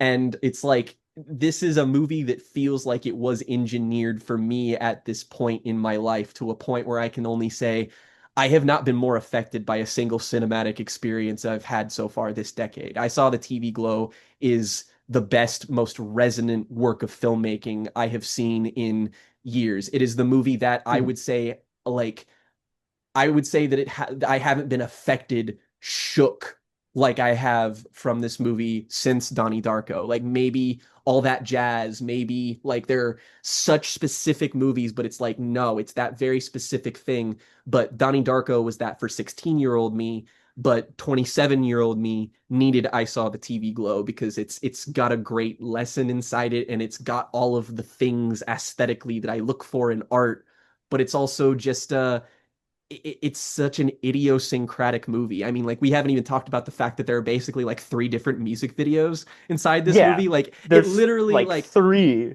part of the reason maybe even why I four. didn't watch this as soon as it came out was because it contained so many things that so obviously felt me coded that I felt like me liking it would be cringe. Like, that's why it took me a year to watch the fucking movie because I was afraid of being seen as cringe. The fucking irony, man. I can't make this You shit up. Like, of you course, my favorite got of the decade is the one where halfway through a Phoebe Bridgers music video starts playing. Like, of fucking course, the one artist where I have multiple videos spilling my guts about how much I fucking love this woman's music. And it's like, oh, of fucking course. And then at the end of the day, I just had to like embrace the cringe a little bit. Like that's the embrace it message. because like it's authentic, it's real, it's you. Fuck what other people say. Like as long as you're healthy about it, fucking be cringe, man. Like I'm tired of having to pretend like I don't like things or that I don't connect with things because some guy on the internet was like, "Oh, this was too sincere." Blah. Like fuck you. Yeah. Shut up. Also, never trust IMDb. Oh, Secondly, I distinctly, when I first watched this movie, I was like, this is so those who dwell in the dark coded. I mean, it's like half of those who dwell in the dark. which is the book series that I write for those who don't know, but like it's literally like half of it is a bunch of teenagers trying to balance, like half of it is the pink opaque and the other half of it is I saw the TV glow. Like it's them fighting monsters and dealing with like the pressures of being a high school student in a shitty little town in Kentucky, and also the reprieve that they have away from all of that shit is with each other and by watching movies and listening to music. All of the connections in Those Who Dwell in the Dark are formed through kind of tertiary connections. Like I have one central character who's the most important relationship in his life is basically like codified by the fact that he and his friend went and listened to a new Kate Bush album together, and Yeah. like that became the foundation for their entire relationship. Like the first conversation in the fucking story is about Metallica and how like, Yeah. you know, the fucking Black Album's overrated. Fucking like that kind of shit. Yeah. Like it's like it's such a, again, it's such a me thing that it felt precision orbital strike like droned at me of just like, okay, I get it. I will no longer, I will do my best to not succumb to my worst instincts here, to both be a more well-rounded person and also to not deny that part of myself, because that doesn't do anything for you. That doesn't help Yeah. you. It's very I remember talking with Jen last year at the end of the year. We talked about the most recent Tyler the Creator album and how the most resonant theme inside that record was the fact that it's just like, if you don't accept who you are going to endure so much more pain in your life than if you put yourself out there. Like the internalization of your own identity and your own love and your own enthusiasm, if you keep that on the inside, that's like, we are social creatures by design. That is not how we were meant to exist. Also, another thing I wanted to point out is that Owen is very Joey coded. Oh God, Yeah, yes. For disgustingly sure. so. Owen is Joey. I mean, actually, actually, by the end, yeah, that's basically the same, the relationship. Like once Maddie kind of leaves, like even then, Maddie ultra Nadia coded, like Yeah, mega mega Nadia coded. yeah. Not to go off on a tangent about my own shit, but like I am in the I process instigated of, it though. you did. I am in the process of writing a new volume for a new like story arc of that story. And like I won't lie, like a lot of my desire to do that was kind of spurred on by this movie, because I want to take an active effort to write more, because it's been really hard for me to do that since the pandemic. And like a lot of this volume that I'm writing about, which is probably the longest single volume I've ever written, is about everyone reckoning with the fact that they have to leave their past behind. It's everyone realizing like a lot of the points that I hit on are just like, yeah, once this thing in the narrative happens, I can't like listen to like music or like watch movies anymore like with my friends the way I could before. It's an allegory for adulthood. And Yeah, like everyone is really fucking bummed about it, and they're trying to hold on to what little vestiges of their childhood that they can still even grab onto at this point, because they're all so fucking fucked up. And it's like, yeah, Jane, fucking email me. Please adapt my books. we'll make it happen. We'll I, make this I I happen. trust them more than I trust basically anybody else. So I mean, fucking, That's fair. uh, they've got a new movie in development, don't they? Yes, it's called Teenage Death and Sex at Camp Miasma is the name of it. Yeah, that's, oh, what a fucking killer title. And it also has Gillian Undefeated Anderson. title game. It has Gillian Anderson and someone else I don't remember the name of in it. Of course we get a cast member of the fucking X-Files. That I Of again, course. there's nothing I find more immediately endearing in art that like references other art that it clearly loves. Like that Yeah. kind of stuff is what makes me be like, oh, a human being made this. Like I can Yeah. tell where your enthusiasm comes from, and I respect it. It's cool. But you talking about how like this film felt very tailor suited to your specific moment in life was basically the exact same thing I had experienced if you Hmm. don't mind me going on a slightly long tangent about the context in which I What is watched the this film. channel for if not this? You make an excellent point. So, uh, to give some background into how and when I watched this, at the time, I had recently finished up college. I was working in a movie theater, which in the context of this film is very fitting, Hmm. which was also the job I had when I was in high school, keep in mind. I was doing it and I was having this moment of just like, this is the only thing that I'll be doing for the rest of my life, pretty much. And my mom was like, "Hey, you should go to a film festival of some kind, like you've been doing good money wise, right?" And Based I was Luke's like, mom. Let's go. my mom at least specifically pretty based. The one that I decided to go to was South by Southwest because I saw the TV Go playing, and I here's the thing. I had seen We're All Going to the World's Fair, but I wasn't like absolutely over the moon about it, but I did really, really like it. But for something about this film was like calling to me, calling to me all the way from Texas. So I decided to do this because one, it was close enough for me to drive, and two, my brother actually currently lives in Texas because that's where he works. Um, so I took the drive to go to Texas to go watch this film. The funny thing is, I was born in Texas, and I have vague memories of when I used to live in Texas. And the neighborhood that my brother lives in reminded me very eerily of that neighborhood that I used to live in, which was a suburb, keep in mind. Hmm. So festival time comes around. I kind of get sick at one point the day before seeing this film, and I was like, oh God, I'm gonna like not be all that fully locked into this film. And then I watched the film. About halfway through, there was a point that I would describe as the closest I've probably had to like a panic attack in the theater. Because it felt like it's not just like, oh, it speaks to me. It's like, no, it's speaking to me in It's a way that talking to is, me. It is in a dialogue with my brain. and it felt like my own sense of reality was kind of breaking at that point watching this film. And then the last 15 minutes happen. The thing with the box cutter kind of like I kind of forgot I was watching a PG-13 movie when that moment Oh, I mean, it happens. doesn't feel like one. No, like it took me a minute to realize like what was going on. I had like brain fried, like my Hmm. brain genuinely fried. And then the moment when he's like saying I'm sorry to everyone was also a brain fry moment because that was literally the kind of thing that happened to me when I was working at that movie theater.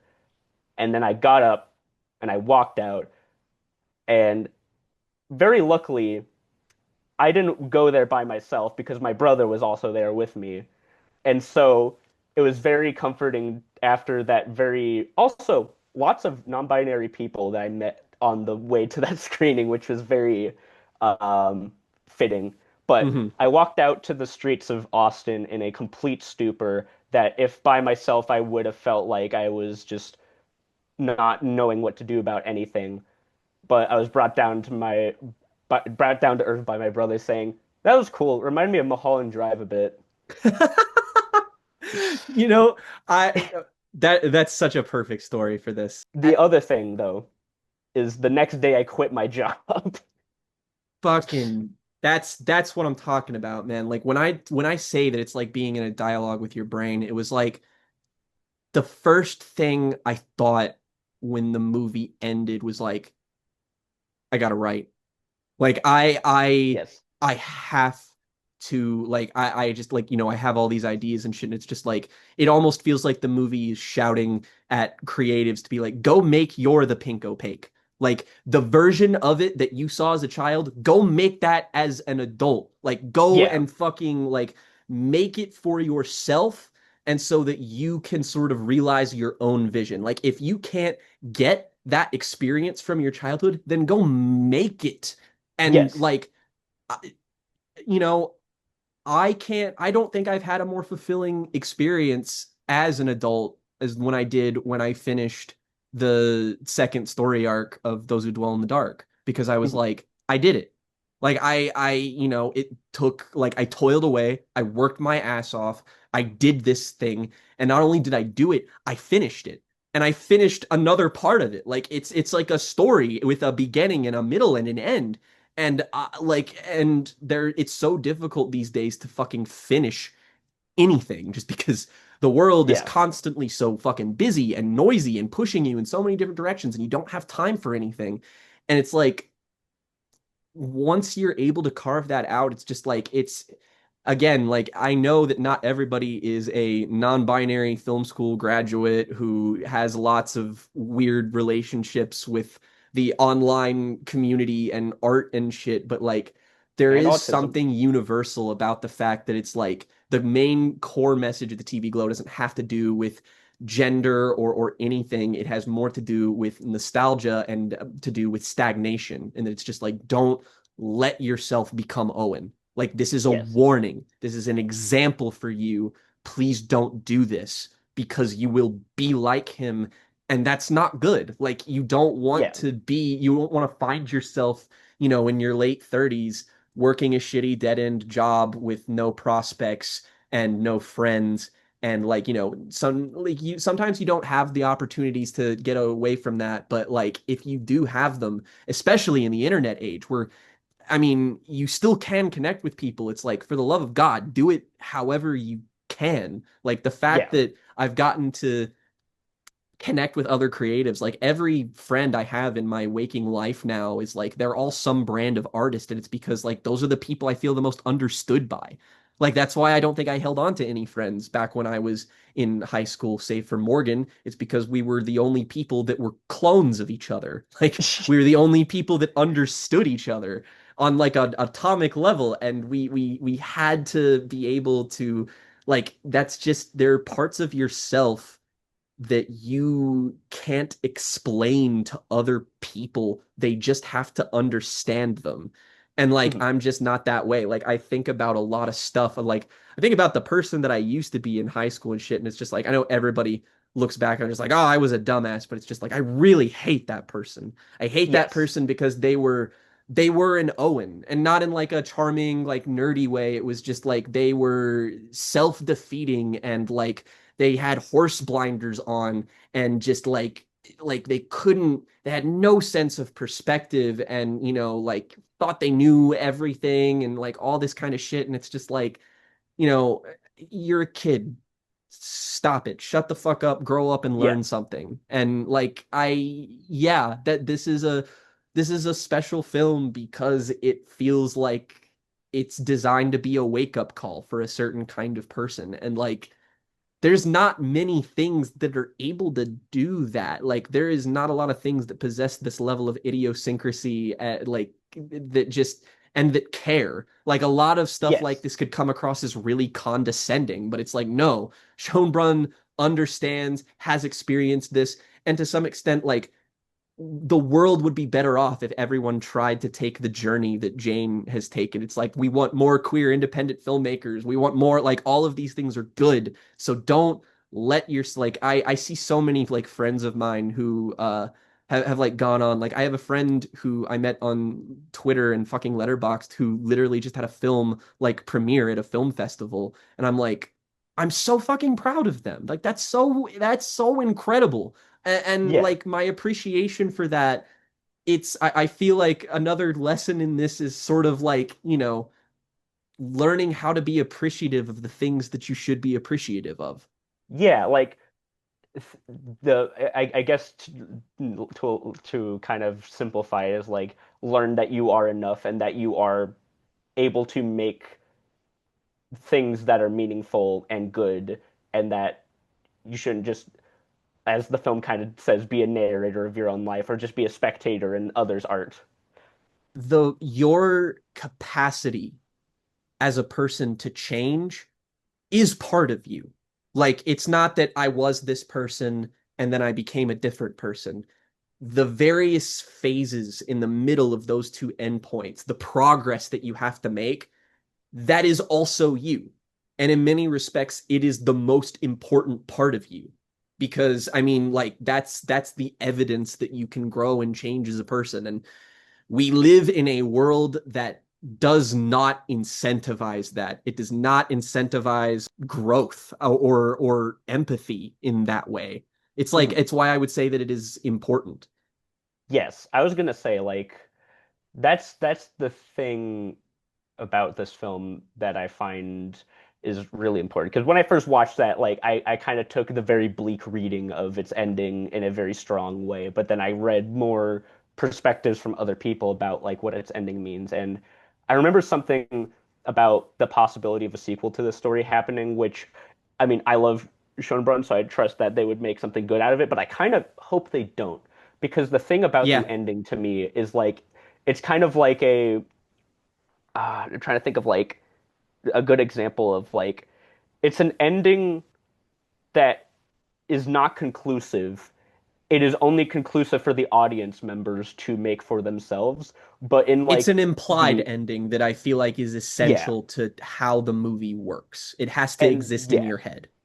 and yeah, and like the thing is like the importance of that is it's not just like oh whether or not a character goes out the door or if it's like like the fucking Sopranos ending where it's like Hmm. does he die, does he not? It's do you decide to live or not? Because I think that's the message at the end of this film is like Hmm.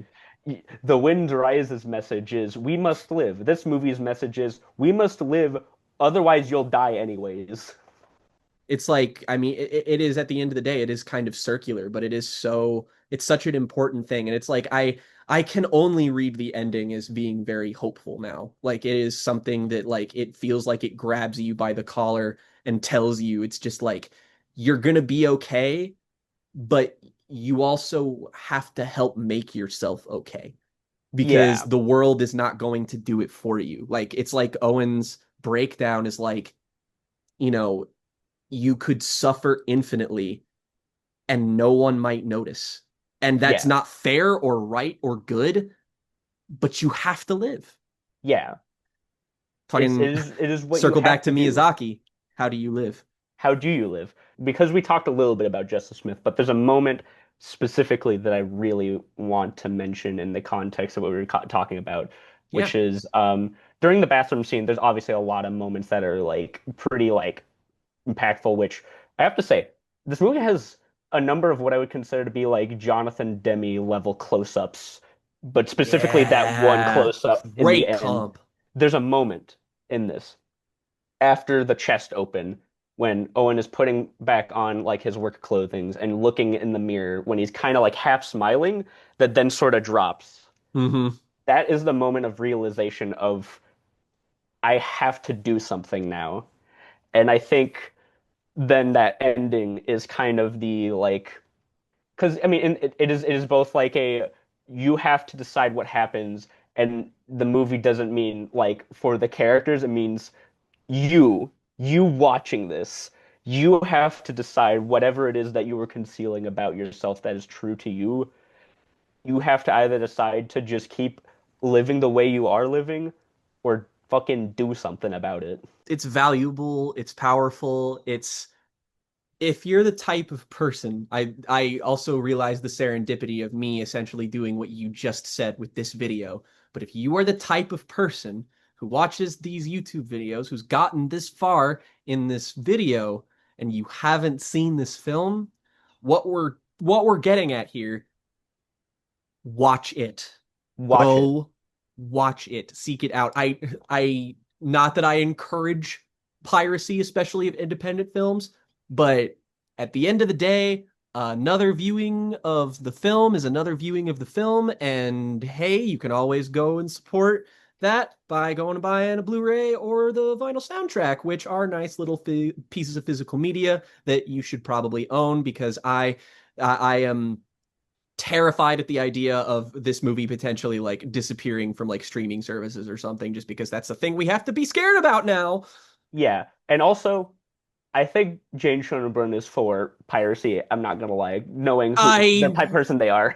I didn't want to put words in their mouth, but they definitely seem like the kind of person that's like, yeah, here's a link to my movie. Go fucking like Yeah. whatever. Like, There's so much about I feel like we could talk forever about this. One last thing I feel like I should talk about because it's like kind of a pretty sizable portion of the film and one of the most significant scenes is the fucking planetarium scene. oh, yes, yes, Like yes, yes. like it's a magic trick. I want to that's what I can describe it as is a magic trick because not because it's like something impossible is done in the film, but it's the monologue that takes place in it is a monologue that, if not given to the right performer, is basically nonsense, right? Like, Yeah. so much of it is based in the lore of a TV show that we haven't actually watched, but know, various elements of.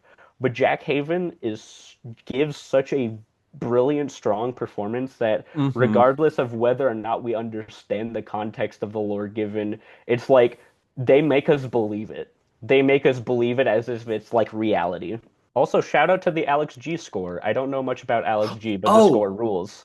very internet, very like online music guy who's really, really talented. Makes I mean, the atmosphere again is integral to this and does a great fucking job. Everything about the way this movie looks, sounds, its texture is just it's it's unbelievable. It's otherworldly, Yes. but it's also like it's anchored in reality, but it always feels like a memory that, very, very deliberate choice.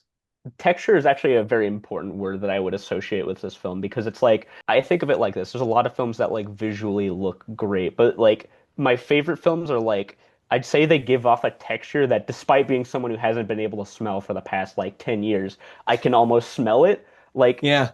Yeah. moments with like specifically like the moment where like the neck tattoo is being drawn, it's like I could almost like feel like how that marker feels on the skin, like remember the cold feel of something like that from when I was younger. And like um just the attention to detail with another thing that I kind of associate with Jane Schoenbrun's like work is like the fake media within the movie you are watching, because a lot of We're All Going to the World's Fair has like fake YouTube videos about this internet challenge that are Hmm. like extremely convincing because they all look like ass, but Yeah, very exactly. specifically look like ass. And this Very one, it understands that medium very, very well. yes, and in this one even more so, like because it's not just slapping a VHS filter on and being like, oh, it's a VHS. It's like filming on 35, actually taking it into the process that would have been made for that, and giving it again, like you said something. It's like I actually want to watch this show. That's how I felt, and then I'm like, oh shit, I'm having like a parallel experience with the characters of this movie by being like, shit, I want to watch that. Apparently, so I bought this, but there is a VHS version of this movie being released that I am going to get. I'm very curious how that plays out though, because I feel like the way VHS and the aspect ratio are utilized in this film are very purposeful. Like, I I like the idea of it, like it's a cool novelty thing, but it is very difficult for me to imagine altering this movie's presentation style in a way that would benefit it more than it already is benefit by what it's doing. yeah, like I bought it more on the curiosity of if there is something, not just like, oh, it's just the movie on VHS. If like there's something that they actively do with it beyond that. Hmm. Specifically, the moment near the end with like the final episode where like the TV show actually is in like the full aspect ratio and Owen is in the 4:3 like distorting VHS is like so purposeful, so beautifully purposeful. It's so evident to me that it is a result of unyielding passion. This year has been pretty all right for movies so far, honestly, but it is something that like it's increasingly rare. We live in a very corporatized world, and so even if it's not fully your thing, it's something that everybody should give at least a chance to, just because on the off chance that you might, this is a kind of movie that I feel like you would discover something about yourself, perhaps, if you watched it. Like if I had seen this much earlier than I had in my life, I probably would have come to some interesting conclusions by the end of it. That's for damn sure. Yeah, And I've read many accounts. I literally have read many stories of people watching this movie or showing it to someone else, and the next day they're just like, "Yeah, I called my clinic and I'm gonna get on HRT." And it's like, yeah, wow, damn, so we're doing that. And yeah. let me tell you, as somebody who has written a piece of media Did that to someone who I'm currently in the video call with. Whoa, Yeah. that's weird. But not that they would see it, but like I do just want to say at the end of the day, though, I am very, very grateful to Jane Schoenbrunn for making this movie. Like, I am, of course, thankful for all people who contribute to the making of a greater art form, a greater media, but like, this truly does feel like something that had a positive impact in the cultural sphere we exist within for so many people. It gave a voice to feelings that are impossible to externalize and that you Mhm. can only do with film. It takes remarkable fucking talent to be able to do what this movie does. And yeah, maybe it's not for everybody, but that is the beautiful thing about art, is that all art does not have to be for everybody. It can We be didn't for make a him for specific group. you. Yeah, like it just because it's not for you doesn't mean that it isn't useful or beneficial in that way. So I really respect when somebody makes something for a selective audience like that and just doesn't really care about its crossover appeal. This is not a compromised film. And from what I understand, the previous film was not either. So like Yeah.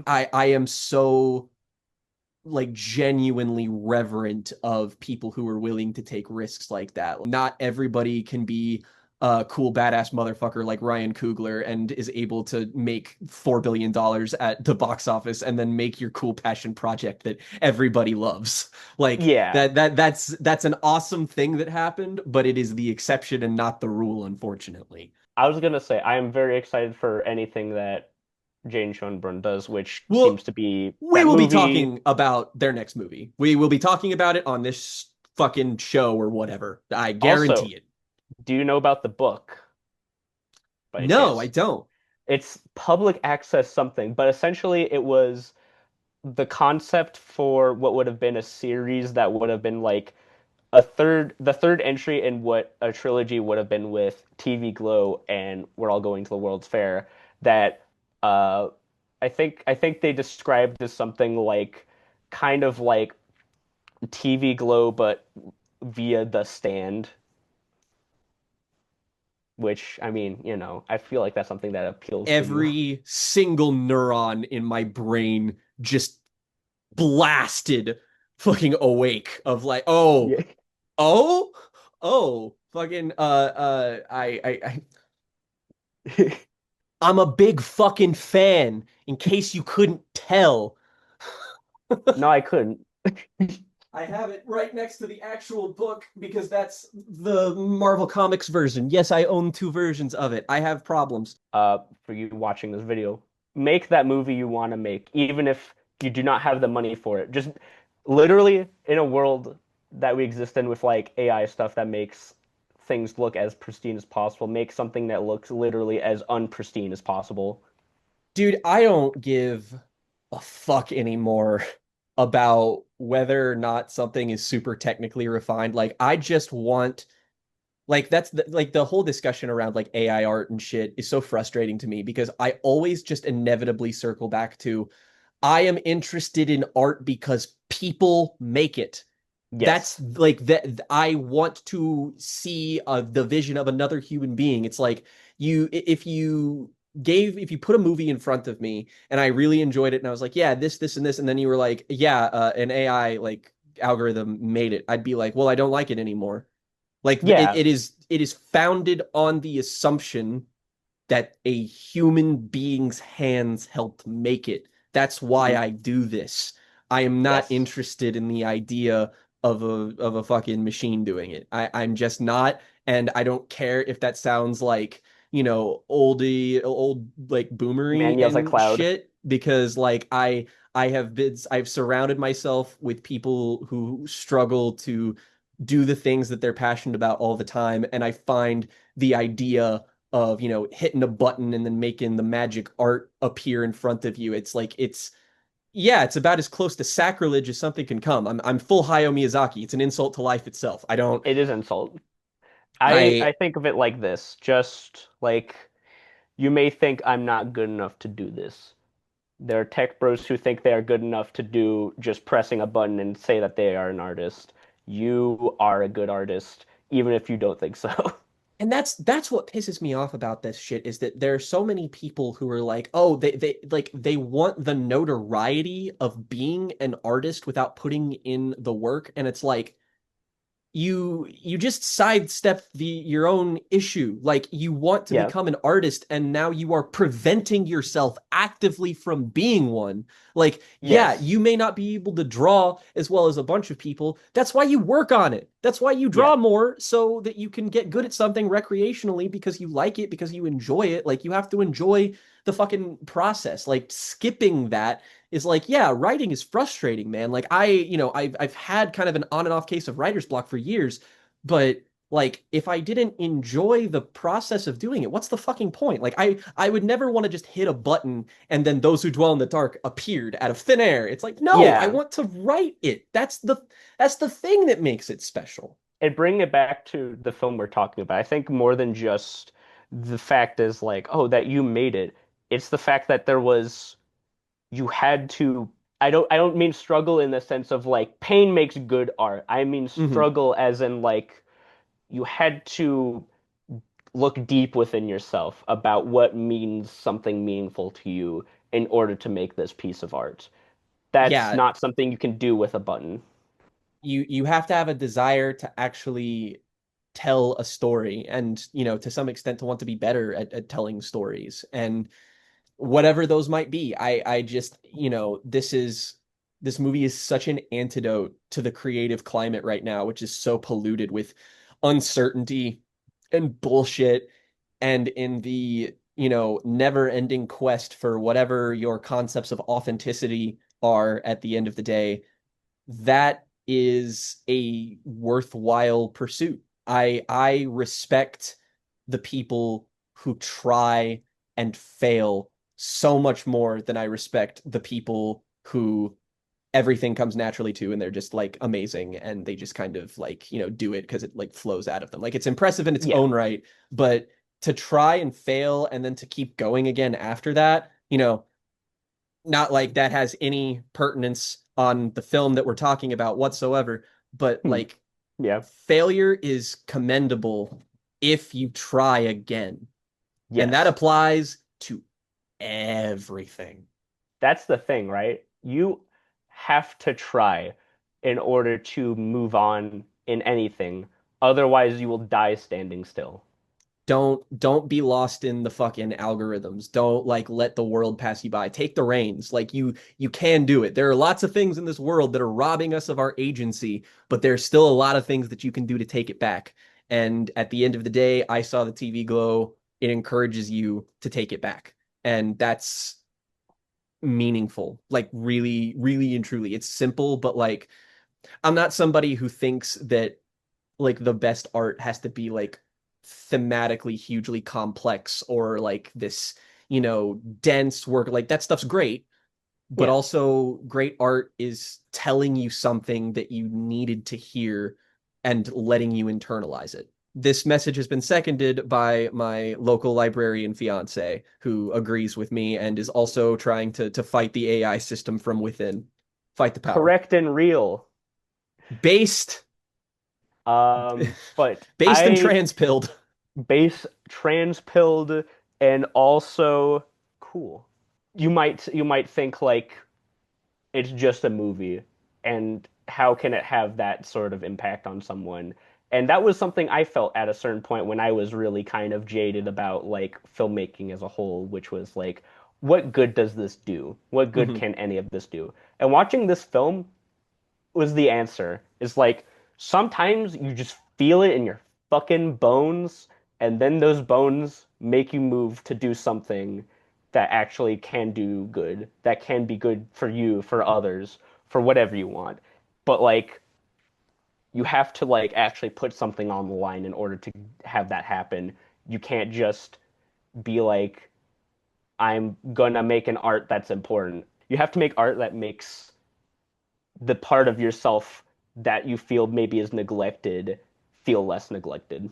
Naturally, this was long and thorny, and I think we got to the root of just why this film is earning the cult following that it is. It's never been a more difficult time to do this kind of shit and to have it be like marginally successful in any way. So, just fucking value the things that you love. Be cringe. Accept it, Be man. Like embrace it. Like you don't be held captive by it, but also just like fucking be you, dude. That's all you got to be. And if a bunch of people tell you no, then you know what? Prove them wrong. Like fuck them. Who cares? be be cringe, be beautiful, be a boss ass bitch, Be a so on boss and ass so forth. bitch. Gender And neutral. gender neutral boss ass bitch. The thing I will end off with is it took like I hate doing this because it's like a recency bias thing.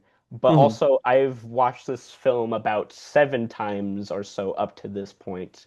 So I find no qualm with saying this is my favorite movie, just full stop right now. Because, That's fucking yeah. which is really funny because it's like, for you, it's like, it's not really that far behind either. I was about to pull up my own favorite films list, and it is currently sitting at number 6, Which behind is, two Hayao Miyazaki movies and in front of two Satoshi Kon movies. So, yeah, you know what, Jane, you did all right. yeah, I was gonna say, it's actually kind of funny now thinking about it because my top five also has a Miyazaki in there, and I'm like, ah, shit, damn, same Which brain cell Miyazaki? maybe. Just Howl's Moving Castle, that's such a you movie. Yeah, that makes so much sense. Uh-huh. and Yep, also I yep, yep, yep. guess what was probably my Pinko pick for me, Lord of the Rings is also in there. Ah. Yeah, you know what? Let's leave with the audience with a question. If you make it this far, tell us what your fucking pink opaque was. I probably had a couple of them back when I was a kid, but Oh, I know a couple. I have a poster of it like right behind me. Avatar: The Last Airbender. Yeah, that was one of them. I think if I dig deep down, it's the obvious answer, but it's because of how I encountered it. It's Full Metal Alchemist. And it's because Yeah. what did I have to do to watch Full Metal Alchemist Brotherhood? I had to wait until Adult Swim came on every Saturday night. I had to wait Yes. until it aired, and I had to catch the episodes in syndication, and then I had to seek out watching the first part of it on the internet. And it's like, oh, full Yes. circle. And now that's my favorite work of art ever. And yeah, that's True. that's that. You got anything you want to fucking you want to pimp out? Good question. Good question. Edited several short films recently that you should watch. The most recent of being Drifting, which is something that was a labor of love for like most of summer of last year that I'm very proud of. I've got I did some voice acting work recently for a Did friend's you? animation. I got to play the Green Goblin for a friend's animation that I'll send a Oh, link to you for. are we Defoe Goblin? Do we do? I tried to do my best Defoe. I did my best Defoe. What a culture we live in where like every time I turn on a movie, there's like a solid 50% chance that Willem Dafoe will just be there at some point. Honestly, one of the only absolute goods. Yeah, yeah, absolutely. Like never in my life would I have pictured that to happen, but like we were watching Wes Anderson movies the other day and I was just like, "Oh yeah, he's in the Grand Budapest Hotel. What the fuck? Hey Yeah, man, what's up?" If you yeah. have any links for anything, just shoot them my way and I'll put them in the description of this video so that you can go appreciate an independent queer creator. You Yay! motherfuckers. Happy Pride. Happy How, Pride. how better to do that? This is kind of technically a thing we're doing for Pride Month, and also I'll tease that the other big video that we'll be doing is that I, with my friend Cole, who's been on the show a couple of times when we've done things like reviewed Beyonce, where we're going to talk about the Mm. discography of Lady Gaga this month. Very Nice. very important artist, has a newer album, so we're Oh, what right, better yeah. way than to celebrate Pride than to talk about the person who made Born This Way, I guess. Signing off. I am speaking to Jake in the future, editing this video. I hope you're using DaVinci Resolve.